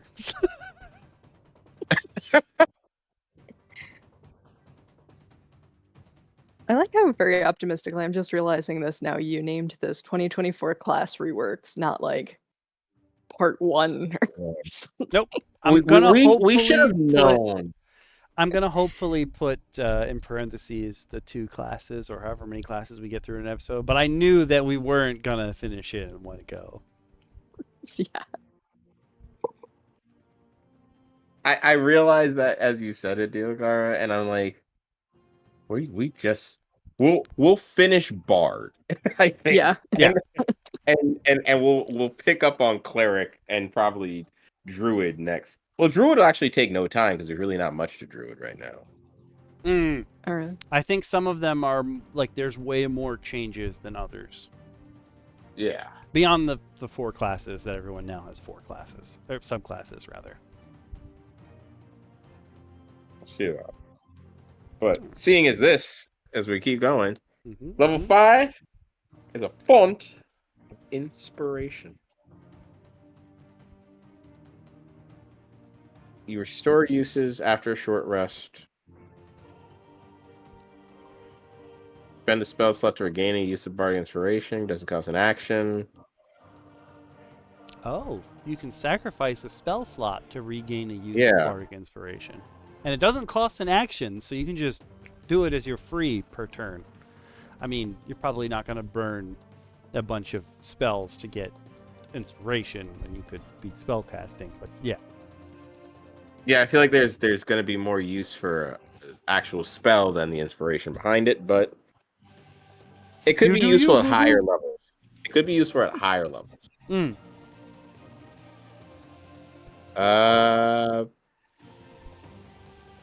Okay, so it's really just giving them the option if you don't want to just be a pure spellcasting bard, you can use your spell slots for bardic stuff.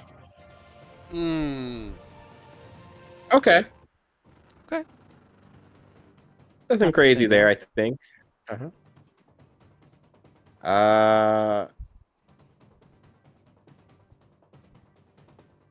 then counter charm, you get it. Yeah. 6 to 7, okay. Upgrading with feature does not as well worth the wait. Counter charm took an action, would last until their next turn, granting advantage to allies on their saving throws against charmed or frightened. So you really had to hope an enemy had charm or frightened. 2024 Bard's counter charm is now a reaction, and you don't have to use it until you or your ally fails their saving throw that applies frightened or charmed. Wow. You then get to re-roll your save with advantage. So that means you reroll. You don't just reroll once. Like you redo the whole roll with advantage. So you get 2 rolls. Your allies now have up to 3 chances to succeed on their save. Yeah. Yeah. Wow. And it doesn't have a limited number of uses, so it can be used each round. I don't. Okay, so I've never seen someone use counter charm before, but just based on the name alone, it should have been a reaction. You can't counter something that hasn't happened yet. True. Or but counter it like. This is so dope because now, again, because all I can see is the flavor. I'm stuck in Flavor Town. With same guy. What's that guy? Guy Fieri. But anyway, my hair popped up immediately. You now have. They mentioned a vampire cult. Your party's trapped by vampires who are trying to charm your party members, and your bard is just hitting poses, just stopping every single attempt to charm them by like Johnny Bravo flexing at each vampire. And it's just like, huh, not today. Nope, not my party. And it's just like in the most egregious flexes possible as he's stopping Oh my magical god. charms for frightening being flung at his party members. All of this. I support this. Okay. Absolutely. Especially for frightened, like somebody's doing something terrifying and they're just like making goofy faces and stuff to like snap you out of it. Or if you have a really gloomy bard, like you want to play a gloomy bard, like they walk up, it's like you don't know what fear is. It's like, you know what? I'm not even scared of you. I'm scared of them. So no, I will not be frightened today. I love that this is a reaction because like as I was running that huge combat in my campaign the last 2 months, like I realized that like if you don't use your like it's so hard to find some way to have a reaction for every creature, but like you when you're fighting a big party, like you need those times. But I was also thinking College of Dance wise, I was like, oh, it's got to be some move that you hit when you do this. But then I was like, no, I have the best one ever. Like your Boa Hancock from One Piece, when the way that she looks down at people, DM Lacara, is like she bends her back so that like her head is almost parallel to the ground and she looks down at you that way, like using her finger as a point. Like if somebody tries to charm or frighten your players and you're just like, no, and the way you look down at them, oh, that would be so good. That would be hilarious. That would be amazing. So far, I'm okay with these changes. I'm just a little weirded out that counter charm wasn't. Clearly, they've never played an old Street Fighter game and have never heard cross counter. You gotta be hit by something, yo. But you know what? I think it was a little. I think they were trying to avoid the broken aspect of things, as they love to consider themselves doing back then. Like if we leave it as is, it'll be broken. Necessarily.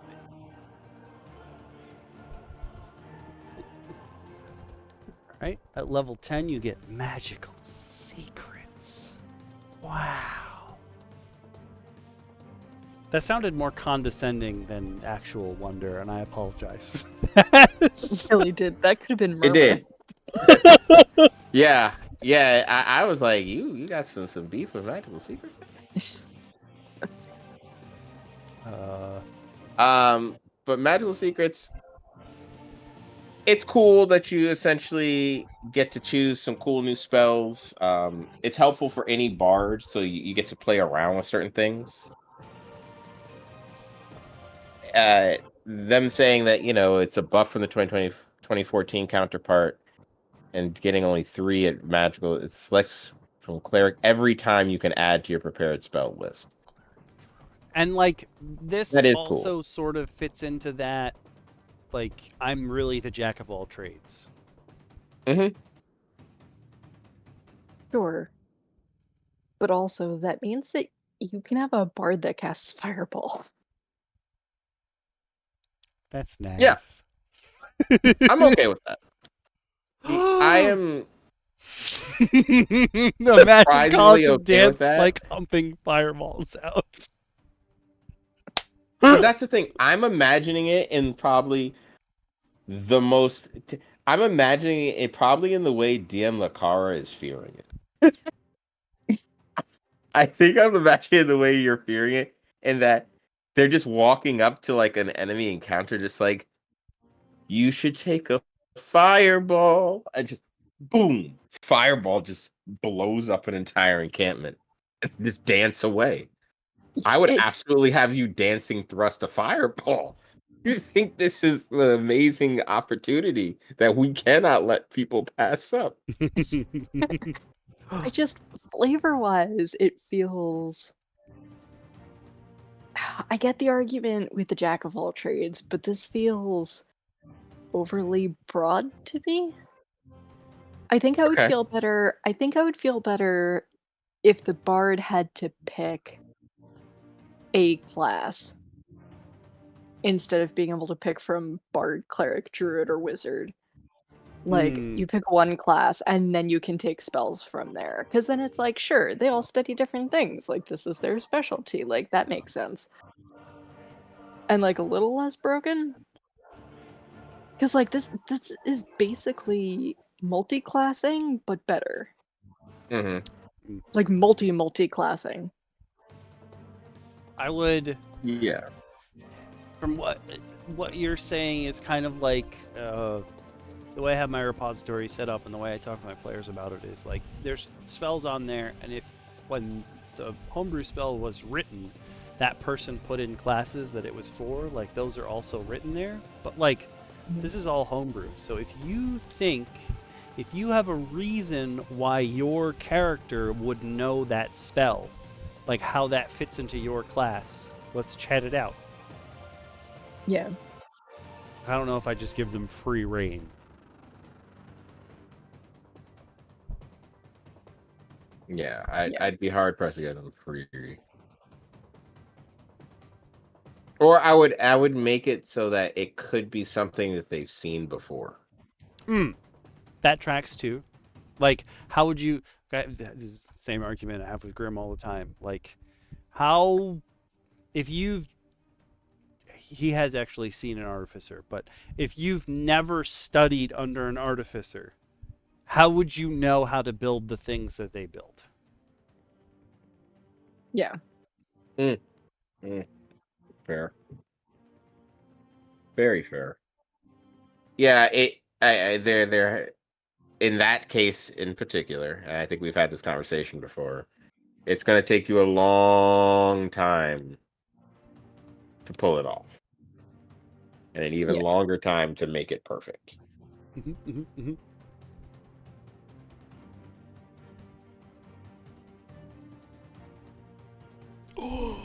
I just read ahead. I shouldn't have read ahead. You read Superior Inspiration? No, I read ahead what that boon is at the bottom. Woo-wee!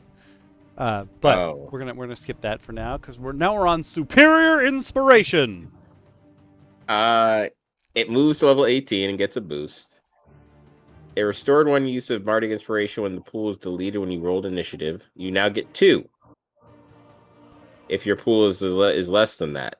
So you have 1 use, you'll get an extra, but if you have none, you'll get 2. So basically, infinite refill. Yeah, basically use Bardic Inspiration. This is essentially telling you that if you as a bard are in a battle with 4 other players, and you have 4 Bardic Inspiration left and your players have none, you are, pardon my French, you are fucking up. And remember, you're going to tell whenever those players are doing things, you're going to be whispering in their ear, you have inspiration, you have inspiration, you have inspiration. Yeah. Yeah, if you as the bard are not looking them dead in the face and just being like, hey, you started to miss with that attack, you know which would cause you not to miss? That inspiration I gave you 5 turns ago. Huh. I'm sorry. Yeah, you wouldn't be sorry if you just used damn inspiration. But also, by level 18, 19, if you've got a fighter, what are the chances they're, like, not going to hit whatever you're fighting? Also Unless true. they roll in that one. Somebody on Reddit the other day was like, hey, I'm trying to make god level monster stat blocks for my players to fight because we're running a high level game. What do you think of this?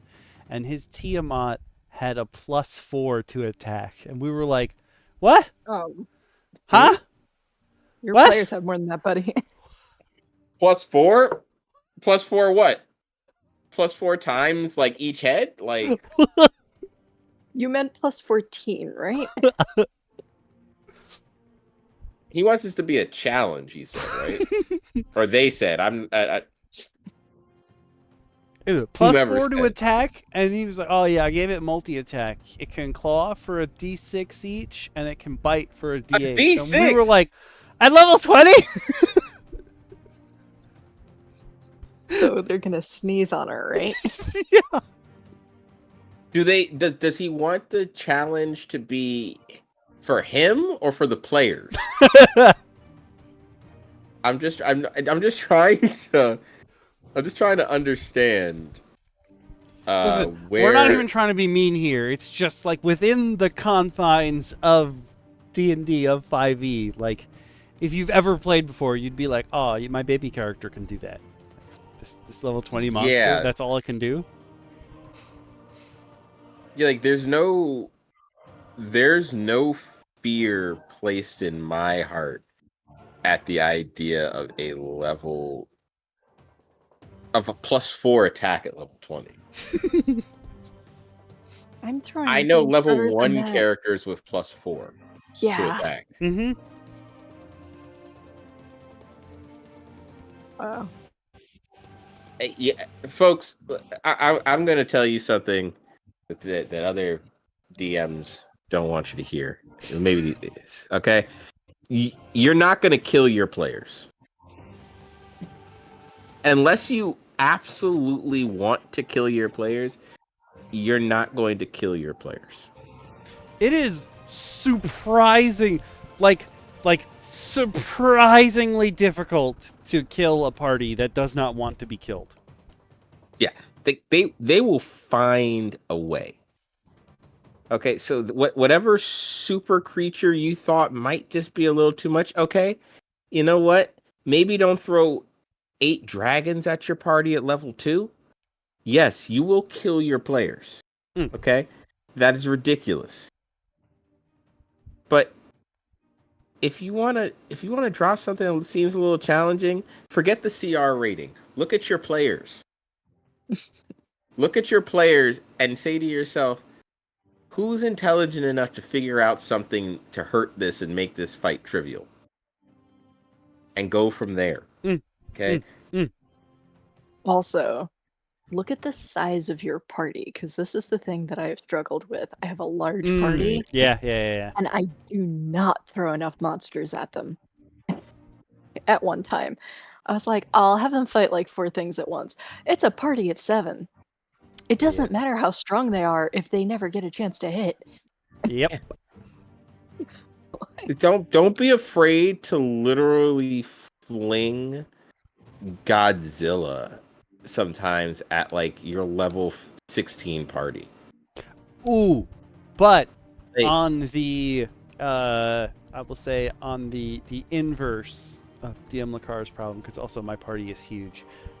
If your party is together with NPCs and you're running XP, remember that anyone who helps substantially in combat divides the total XP. Feel free to move that number higher because the NPCs aren't going to level up.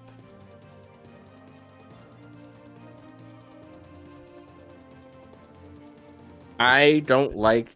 I respect you for running an XP game because I would refuse to remember their numbers if they forgot. They would be level 1 forever. We have that problem for sure, but also like the only reason I'm able to run an XP game, everyone knows I'm terrible at math, is because of the encounter builder on D&D Beyond, which does the math for you. Except that you have to watch it now. I've never seen this happen before, but I think there were too many enemies that I put in the last combat we were in, and the encounter builder did not apply any of the multipliers. So when we were done with the combat, it was like, all your players get 15 XP. And I was like, I'm bad at math, but that ain't right. 13 hours of real-time combat? No. Won't even. That would hurt. Yeah. But to get to what you looked ahead at, and a level 20 feature as well that we're seeing here. But the epic boon that they're recommending here is the boon of spell recall, an increase of wisdom, intelligence, or charisma. Obviously, charisma, you're a bard, to a max of 30. And when you cast a spell level 1 to 4, roll a d4, and if the roll matches the spell level, you don't expend the spell slot. Infinite spell! If you're lucky. Now, granted, yeah, it's a pure luck thing. However, I wonder if there's ways to augment that role. There is definitely, I don't know who has the ability or where it comes from, but there is definitely an ability somewhere in the game that says if you roll a 1 on any die, you can re-roll that die. It doesn't matter what size It's not the die halfling is. lucky. It's not the halfling It's lucky. not lucky. But I know for sure that is an ability that exists somewhere. So definitely you can do it that way. Yeah. They also suggest the boon of speed, which gives proficiency in all skills, expertise in another is the boon of skill, or the boon of speed, which gives you disengage as a bonus action and adds 30 feet to your movement speed. Oh my god, I will have the fastest elephant in the world! What do you need 30 feet? Now, you know a monk is going to take this. Oh yeah, that's And my step elephant. of the Hold on, I'll wind. show you guys what my speed is currently. I think Disgusting. that the Tabaxi in DM Lacara's campaign will be faster than me. But currently I'm level 11 and I have 60 speed. Wow. It's fast boy. I'm the fastest elephant in all of Ravnica. You just keep thinking you see mice and just flee. Bonus action dash. Actual action dash. One time, DM Bacon is my DM in that campaign, and one time he was like, "Okay, we're gonna do a chase." So okay, yeah, this is what we're gonna do, and I was like, "Okay, I bonus action dash and I action dash." How far away is he? And he goes, 120 feet, and I go, I caught him. Yeah.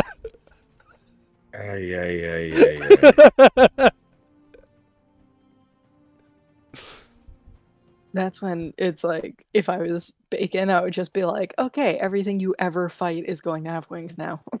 It's kind of like that.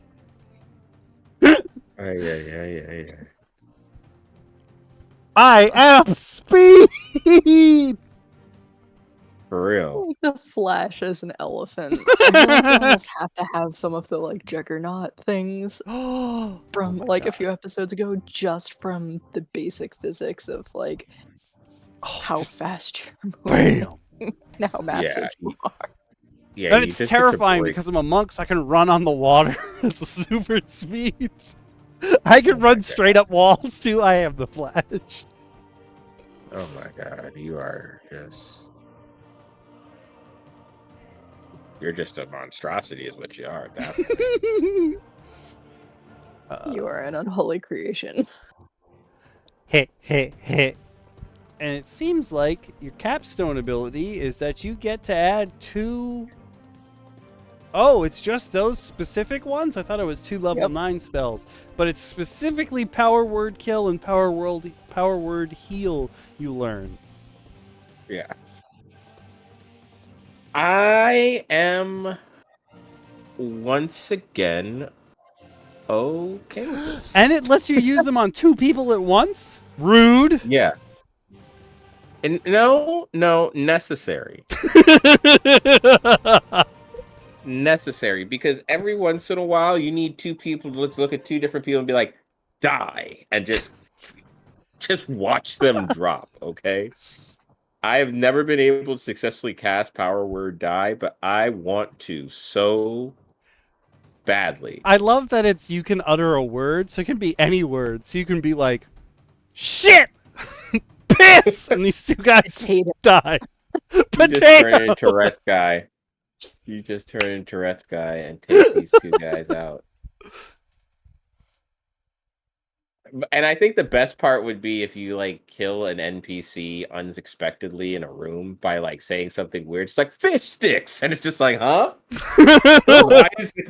Why is the king dead? What the hell just happened? I immediately thought of Shumagorath because, as a joke, one of his moves is Mystic Splash, and as a kid, I always thought he was screaming, "Fish stick splash!" And I was like, I have no idea why he would yell that, but that's what he's yelling. As a Shumagorath player for years, that hurts my soul. Not my boy Shuma. Fish stick splash. For the record, this is for DM Lacara and everyone else out there. Shumagorath is a primordial god of chaos. He is a 6-tentacled eyeball. No. That's just what he decides to look like. Yeah, that's what he chooses to show up as, because you can't actually comprehend what he actually is. So he's like, I'm gonna show up as a single eyeball tentacle monster. And everyone's just like, okay. You do you. Yeah, boo-boo. we praise you. It's so wacky. It gets really crazy. You could easily put a Shumagorath in a D&D campaign. Oh yeah. You could have a cult of Shuma. He would fight Xan. He would fight the Xanathar Guild for free. In fact, that's probably why he would show up. He'd be like, "What is a Xant, and why is it in chaos?" There you go, folks. Free campaign.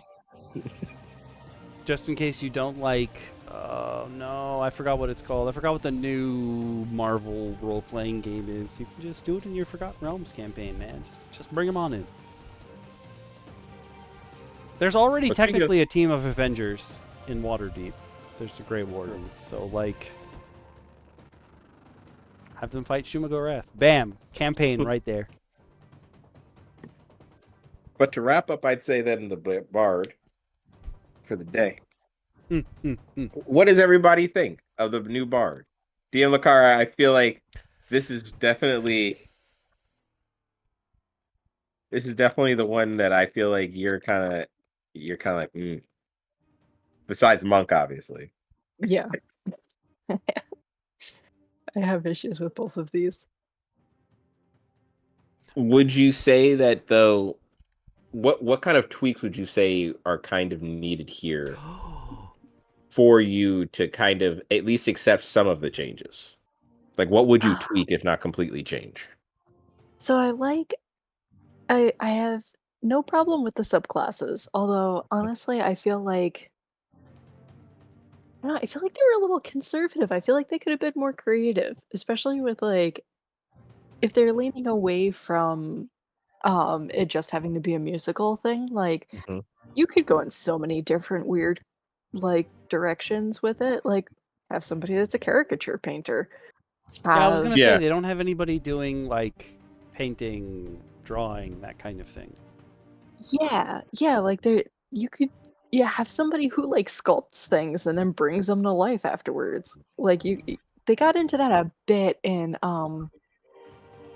oh crap, what's her face? Tasha's Cauldron of Everything, the School of Creation Bard, but they didn't bring the School of Creation into the PHB, which I feel like was more in keeping with a lot of this, especially the level 20 capstone ability.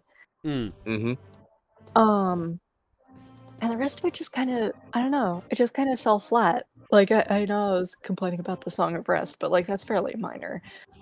But a lot of this stuff just being about the bardic inspiration, there was I feel like they could have gone out on more of a limb. With the Barbarian, they came up with all these cool paths and extra abilities that just really make them a blockbuster.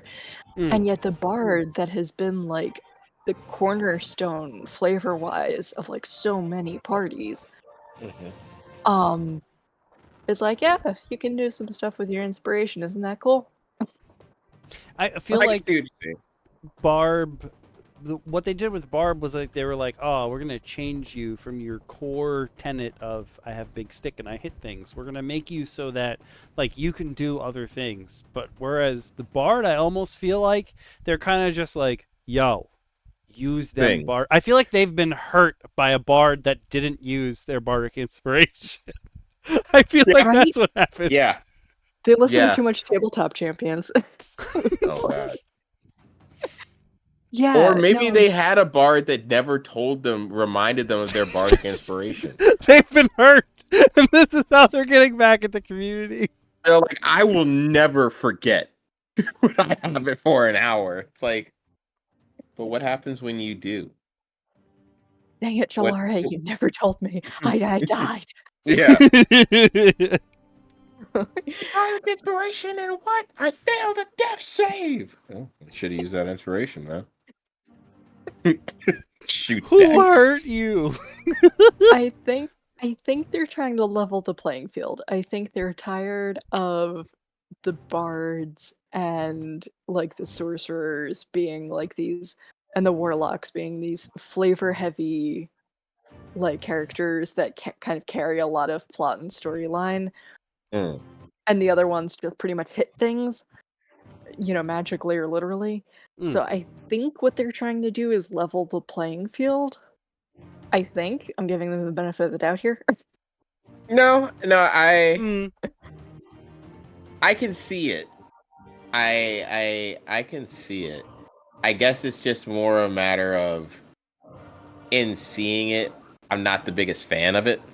Yeah, me neither. Like the way that they made the barbarian, like he has to work with the team.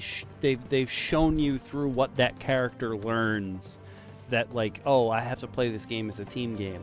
I feel like there were so many other options for the bard because they are a jack of all trades that it's weird that the choice they went with was, I can make your die go higher.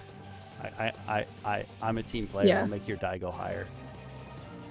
I feel like Wizards of the Coast sees the fact that your more outgoing player is going to gravitate towards a bard.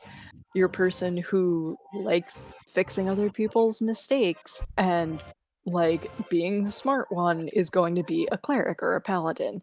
Like they see these things as a problem and they're trying to fix it instead of the fact that yes, people gravitate towards those because it matches their personality or the personality that they want to be playing.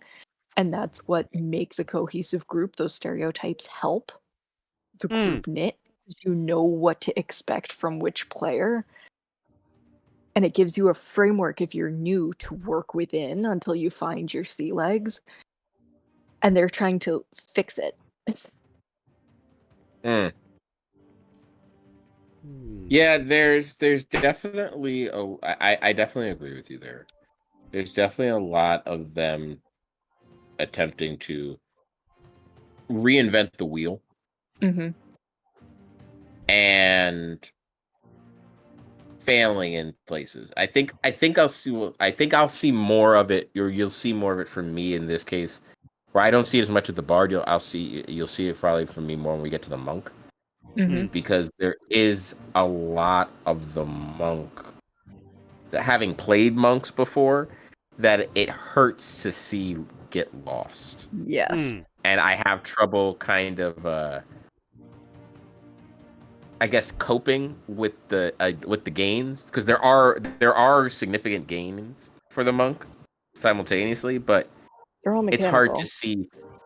Yeah, it's hard to see to them in a positive fashion, and like I said, we'll touch on that more in that episode, which is probably like 2 episodes from now, because we still have to get through, clerics and druids, fighters, and the lot. Oh, good thing you pointed that out. I'm apparently missing the link for druids. Haha. Oh, it's in Wait, have they really druids changed this? Sorry. Druids are kind of weird right now. It's chopped up weird, because I think they've changed like some of the subclasses, but they haven't delved heavily into the actual druid. Oh, they haven't done a page for the druid yet? Yeah, so they've made changes to Circle of the Moon druid and Wildshape.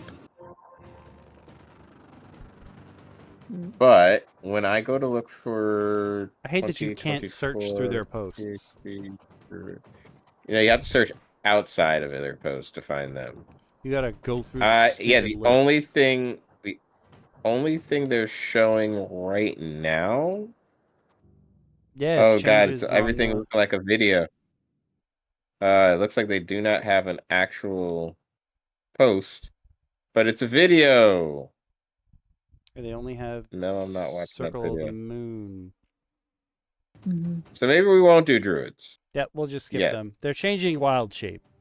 Oh, apparently that's all they want to do is change Wildshape. That's weird. Okay, Well, so we just did druid. Yep. Yay! Hey. You guys got a bonus class out of this.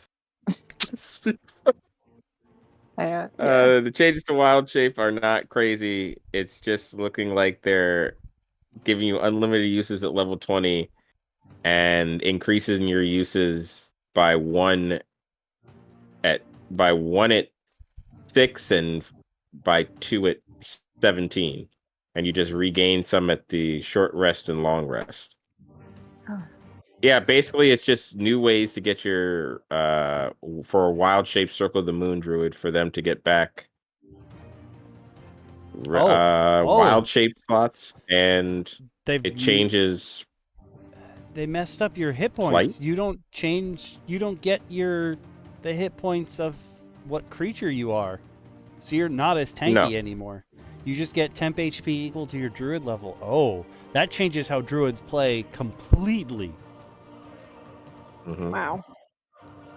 That's terrible. Level 7. That is a huge nerf. Like, that is a mega nerf. Yeah. It looks like the only damage adjustment you get in Wildshape is you get the option of Primal Strike at 7, gaining an additional 1d8 of cold, fire, lightning, or thunder damage when you hit a creature using a weapon or beast form attack. And it goes up to 2d8 at 15. So basically, they're giving you an extra bonk on your stick. They're giving you the ability to Wildshape to find a familiar. Oh, interesting. You can use up a Wildshape to cast Find Familiar, and every class is going to get it. Okay, Yeah, but like, and wow, that health. Wow. That's terrible. Yes. Wow. Yeah, circle the Moon Druids. Your AC and beast form is 13 plus your wisdom, unless your beast form's AC is higher. But you also gain 3 times your druid level and temp hit points, meaning you'll gain 9 hit points at level 3, all the way up to 60 hit points at level 20, all temp HP when you Wildshape.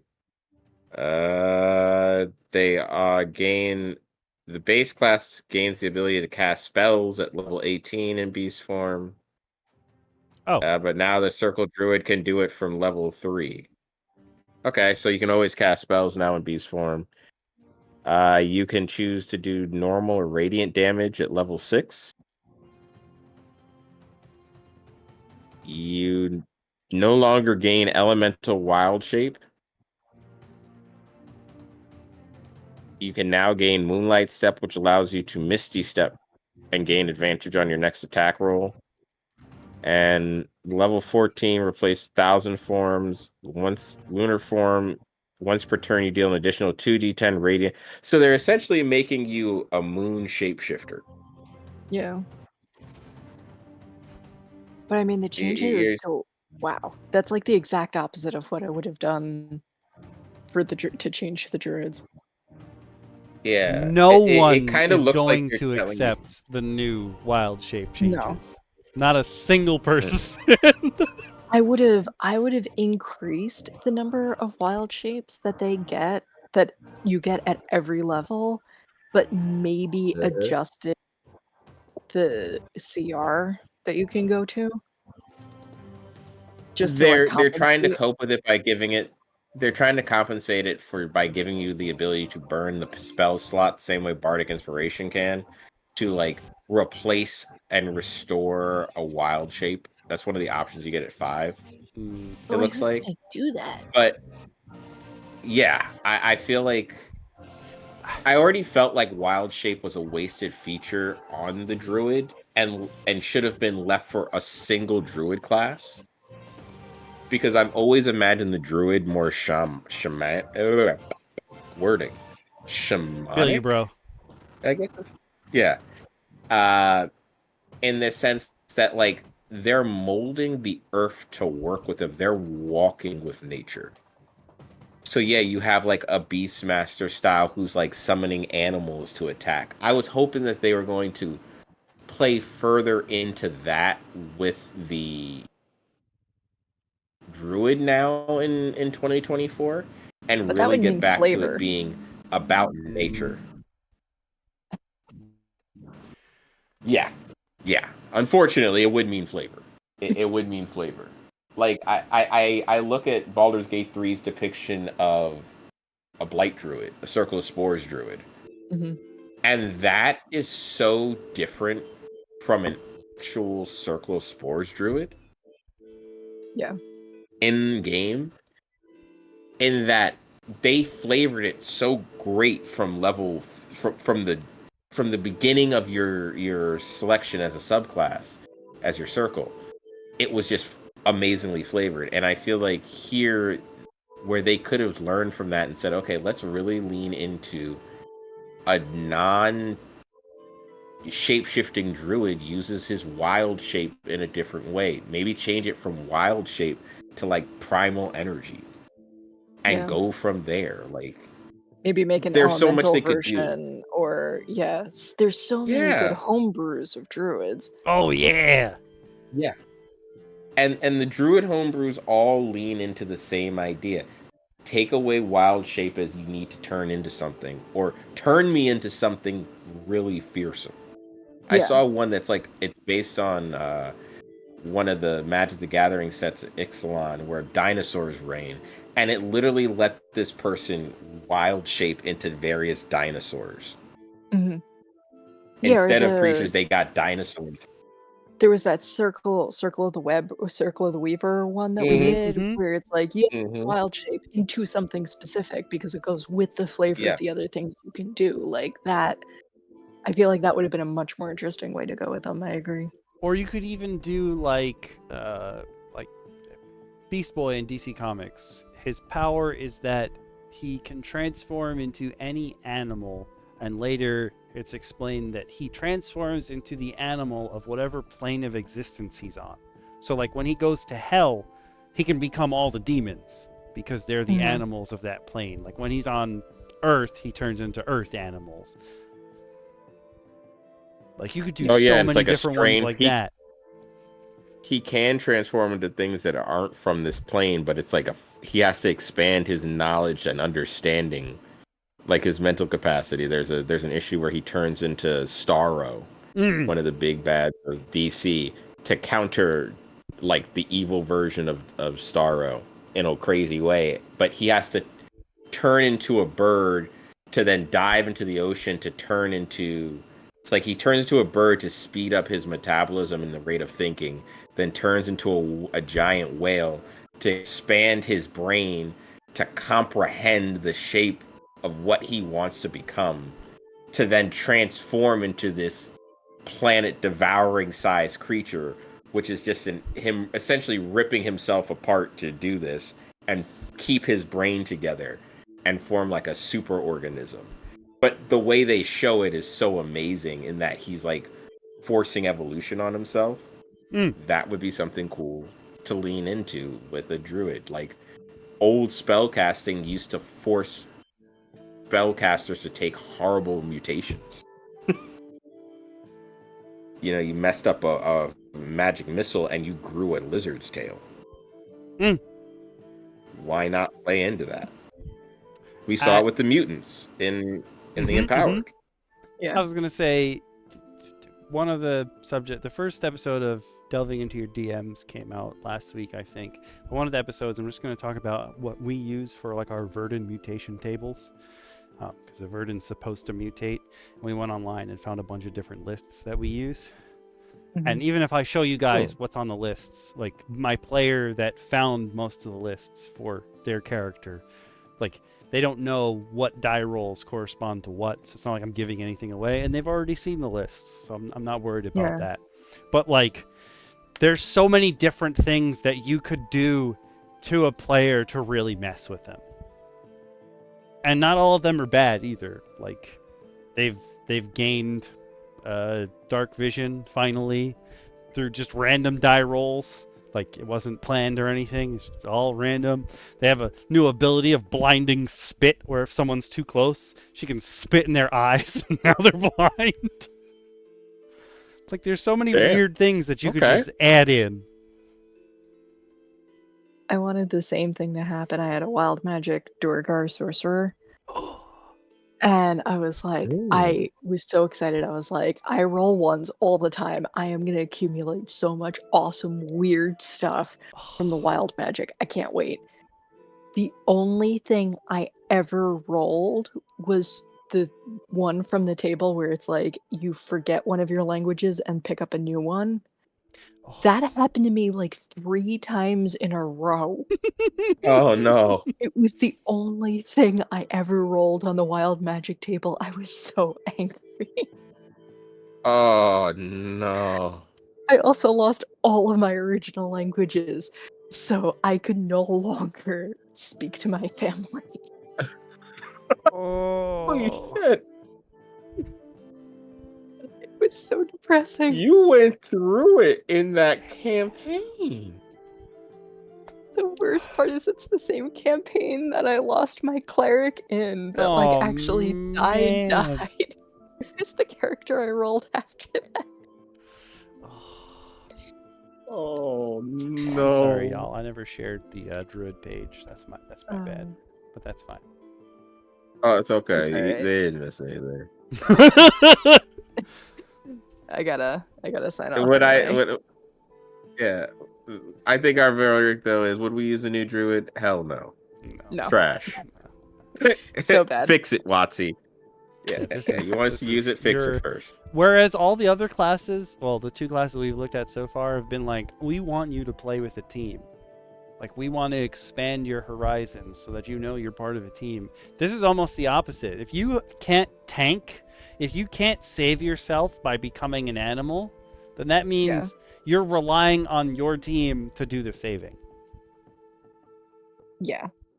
Good luck. Nazi, don't be cheap. Pay some people that have already come up with good homebrew and just make it canon. Or hire us. Or hire us. All right. Yeah, we'll fix it. We'll fix it for you, Watsy. We'll fix it. Trust me, we have better ideas than some of the people writing up these articles, and we'll spell check them as well. And we will make random sports references to an audience of nerds. Come on. We really won't do that. We really won't do that. But yeah, that was DM our Lacara, take on it was the new great. Bard, It was the great. new Barbarian. It was dope to get to join you guys.